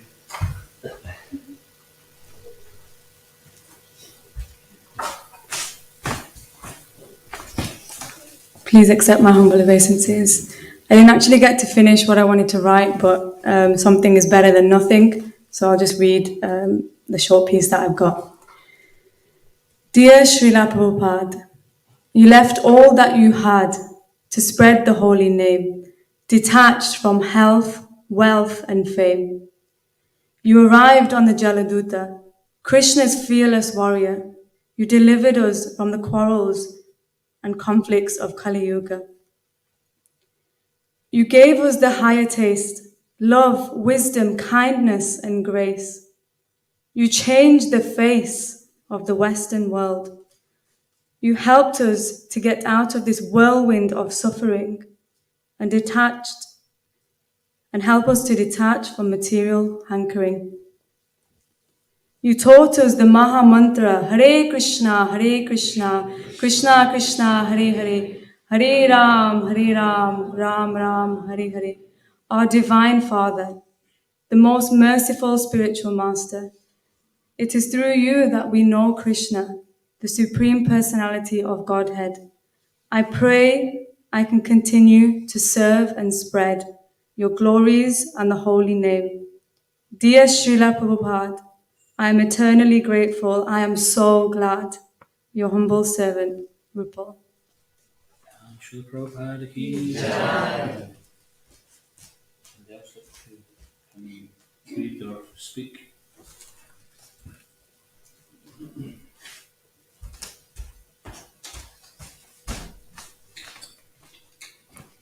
Dear Srila Prabhupada, please accept my humble obeisances. All glories to you. All glories to your wonderful devotees and your amazing movement. The other day I came across a story by His Grace Vishwambara Prabhu, and he was on Sankirtan, and he had a picture of somebody who he distributed a book to. In one hand they had the Bhagavad-gita, and in the other hand they had a McDonald's burger. And Vishwambara Prabhu very honestly said how at first he was like, I want to just take that book, I want to take the Bhagavad-gita out of his hand because he doesn't know what he's doing and he's going to cause offense. And then he stopped and he thought, no, actually, I'll leave it there. And this is your mercy, Srila Prabhupada, this is your love, that even though we choose to want to be in the gutter, it's really astonishingly interesting that we want to be in the gutter. We know it's horrible, but we choose to stay there. But still, you are so loving and so merciful that you will still allow your books, allow yourself to be distributed in the form of your Vani and sit on people's shelves just in case one day someone decides to open the book and have access to Krishna, the biggest treasure of all. It's such love and mercy to me. It's just completely inconceivable. I can't understand it. And my heart is so grateful, so grateful that regardless of not having a father or the loving love and guidance of a father, that you have been in my life, because you have shown me, you've given me real guidance, real mercy and real love through your books. And even though you're not here in your Vapu, in your physical presence, you're here in your Vani, it's bittersweet. I came across Her Grace Yamuna Devi Dasi's prayer to you that she wrote, and the first verse of this beautiful song really stuck with me. Sahasra koti jiva samsara brahmya koti koti janma kelo kichu dhanya jana bhakti lata dhana Guru Krishna kripaya pelo. Thousands, millions of souls are wandering in this world for millions of births. Some fortunate ones attain the treasure of devotion, which is like a beautiful blooming vine by the mercy of Guru and Krishna. And I'm one of them, thousands and millions of souls. And it fills my heart with so much gratitude to be under your loving glance. Nitya Amara Shri Guru E Kripa Magyami Yugala Charana Prema Prakashite Smarana Kori. O my eternal spiritual master, I beg this mercy. May I be in constant remembrance of the dawning of love for the divine couple's lotus feet. Srila Prabhupada, you have given us the biggest treasure of all, the biggest gift of all. Of course, Krishna is the Supreme Personality of Godhead. He is Sarva-Karana Karanam. He is the cause of all causes. But we wouldn't have access to him if we didn't have you. So I'm so grateful. Thank you so much. My heart is bursting with gratitude to be under your loving glance. And I really pray to continue to serve you, your mission, and your amazing devotees. Your servant, Sita Devasi. Prabhupada ki jai. Anyone else would like to come forward and say a few words or read anything we have handwritten?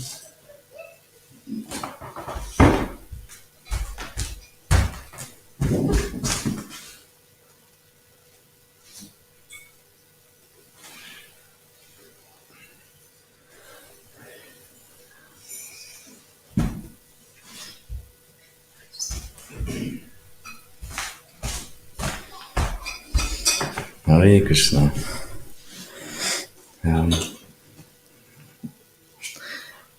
Dear Srila Prabhupada, please accept my humble obeisances of glories to your divine grace. I haven't had a chance to prepare something to speak to you today, but I just felt like it's the right day to come up and speak. So I'll just try and express from my heart what I can, what love I have for you, and the small amount of understanding I have of your contribution to the world. the first thing that popped to mind when I thought about what you've given me is the kindness to teach everyone, all of your devotees, how to open these centers and temples and run them, and all the knowledge that you've passed to them that then gives me a place where I can take shelter. Once I've come tiniest bit out of my ignorance and make the endeavor to come, then I'm welcomed with like huge open arms and hugs, and it's beyond anything I could have wished for. So I'd like to just offer my deepest respects and heartfelt gratitude for everything you've given me in my life so far, and I pray that I can live up to the kindness that you've given me and share what I can and give what I can. So please forgive my offenses. Thank you, Krishna. Srila Prabhupada ki jai. A few minutes we'll do Pushpanjali for Srila Prabhupada. Any other devotees a chance to talk to the devotee? Shania has something too, she's still here? I don't know. Share it with her. Share there? She wasn't there. I don't know if maybe she left. Dear Srila Prabhupada, please accept my humble obeisances unto your lotus feet. All glories to your divine mission of spreading the holy names. On this auspicious day of your appearance, I pray that I might be able to appreciate the amazing gifts that you gave us. Ideally, I desire to remember you every day as much as I remember you today. It is said that a disciple can never repay the debt of his or her guru, but it shouldn't stop us from trying. The mercy that you gave us is amazing. Who knows where I would be without your holy name? You saved so many fallen souls like me who are loitering in the material world. Yet, you never took any credit. I strive to imbibe this mood, even though I'm not able to distribute your books anymore on a regular basis. I still try my best to be connected to your mission, to serving in my small capacity here at Karuna Bhavan, this wonderful farm community that is like an extended family. But I fall short in being a good disciple. The material world is very strong, and I struggle to do even the minimum in Krishna consciousness.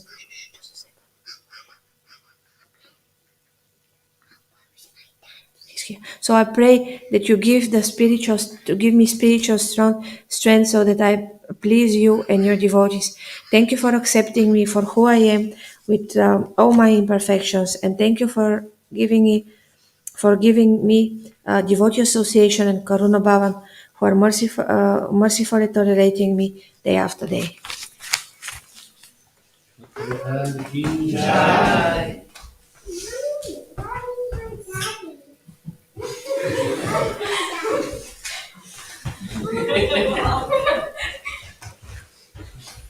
Anybody else like to take the opportunity to say a few words?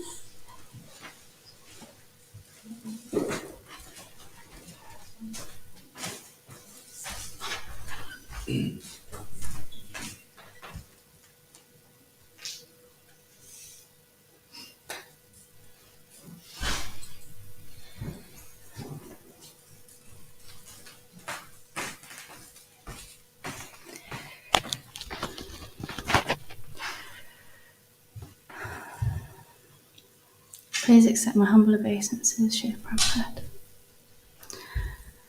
It feels really difficult to get up here and say anything because I don't feel like I deserve to say anything. Just to think about what you've given us and how I constantly lament about my own inconveniences and my own incapacities, and you gave up everything and you gave everything that you had. And just watching that documentary, like my heart ached to think about everything that you went through. Like you'd never seen snow before and you just came and tolerated everything and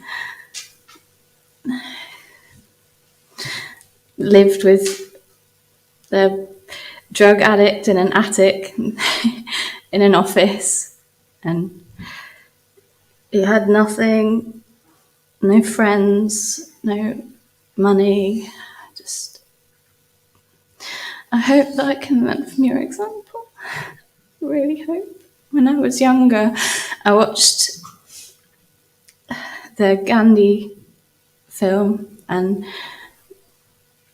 I couldn't sit through all of it. I went to my room and I was crying and I was feeling like, oh, I really want to help people like he does. But then when I came across you, I realized actually I know how is better to help.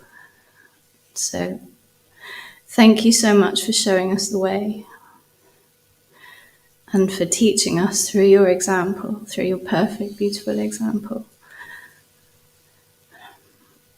how we can go back home to Godhead. My prayer is that I can put into practice some of the things that you've shown and demonstrated, and that we can go together. And my wish is, I don't want to go on my own. I want to go with the people that I love and care about, and as many people as possible. So please help me to be of some use. Please forgive my offenses.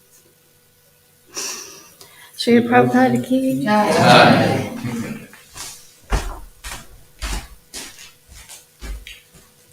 So if any devotees have an offering they'd like to say to Prabhupada but they don't want to say it public, then they can also do that. If there's anyone left who would like to say anything, then there's time. Okay, so we'll now stand for Pushpanjali. So Pushpanjali can be done in a elaborate, simple way. So we'll do a very simple Pushpanjali. Pushpanjali basically is this simple version of Pushpanjali. We'll distribute the flowers to everybody and we'll chant Prabhupada's pranams word for word. And then after the pranams are said, then we'll throw some flowers on Prabhupada. And so we can distribute these flowers, and we ask everyone, try to keep enough for 9 showers of flowers, because we'll go through Prabhupada's pranams 3 times. So when we go through the first time, we'll say Srila Prabhupada Ki Jai, throw flowers, and then we'll do that 3 times. Then we'll go through his pranams again, and then we'll do it again, so like 3 times 3. I think there's enough flowers. If not, then we'll just do 3 times 1.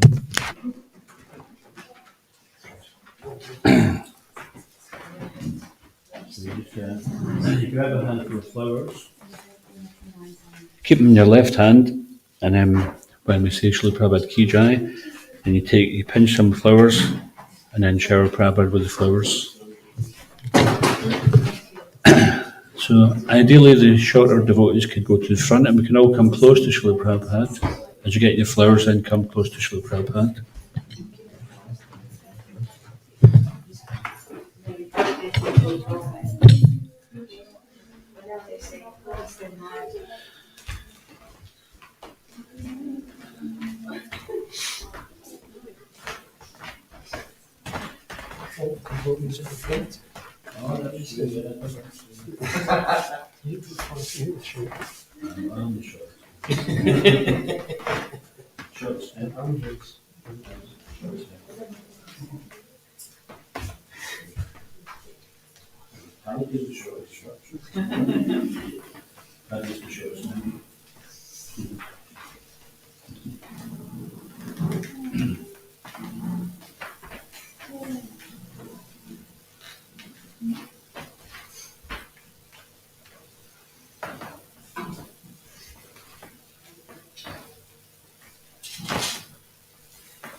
So sometimes we do this through the whole group of time, and we show it first and throw it again. So we just let it shortened version of chant. Everyone get some clothes. Alex, you got some clothes?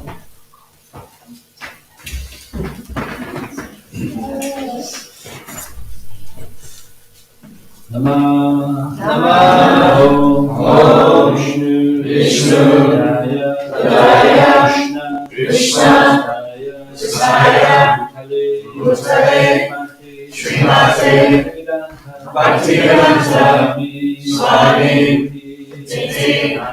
Namane Namaste Saraswati Devi Gauravani Sharane Vishesha Shunyavadi Paschata Desharane Prabhupada ki Jai Prabhupada ki Jai Prabhupada ki Jai. Anybody throw all the clothes away? There's more there. There's some more. That's right. Namah Om Vishnu Daya Krishna Daya Bhutale Srimate Bhaktivedanta Swami Namaste Saraswati Devi Gauravani Sharane Vishesha Shunyavadi Paschata Desharane Prabhupada ki Jai Prabhupada ki Jai Prabhupada ki Jai.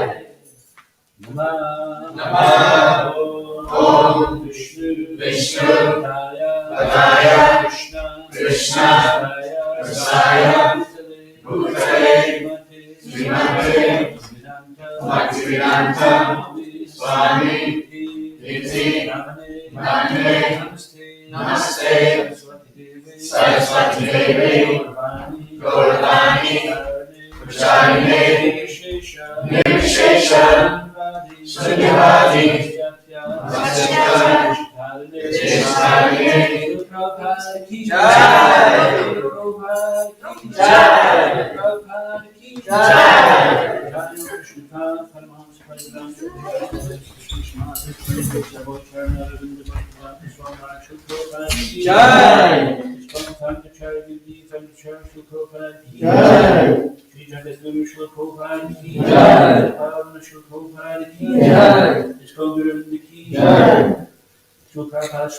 Distribution key, Ram Sankatan key, Shikodi Time Prashanshi key, Time Work Payment, goes to Sam Devotee, goes to Sam Devotee, goes to Sam Devotee, goes to Shri and Shri.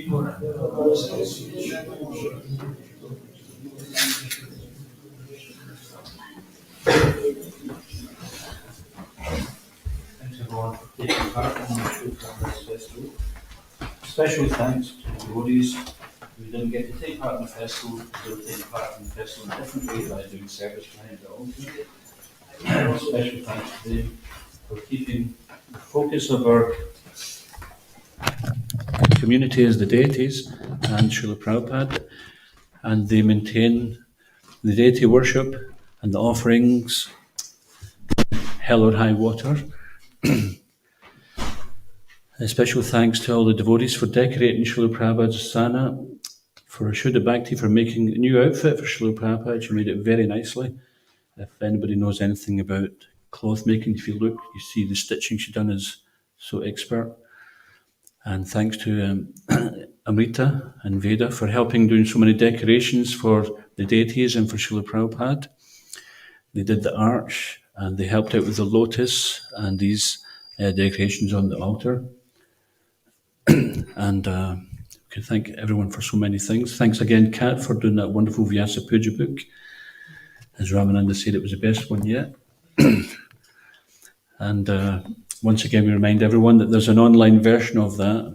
If anyone would like it, then just contact either Ramananda or Raghunath and we can send that on.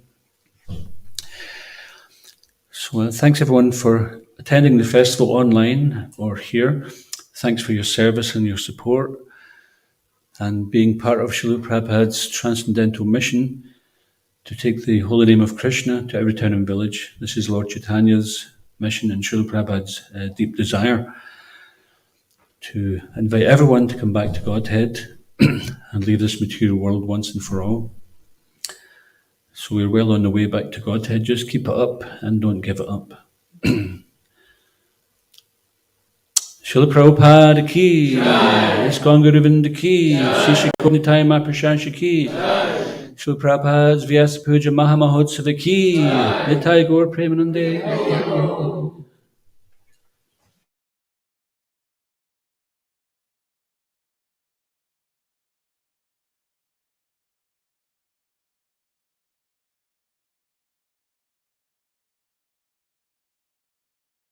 Even some of the guests are paying to stay here, but still they're doing full-time service.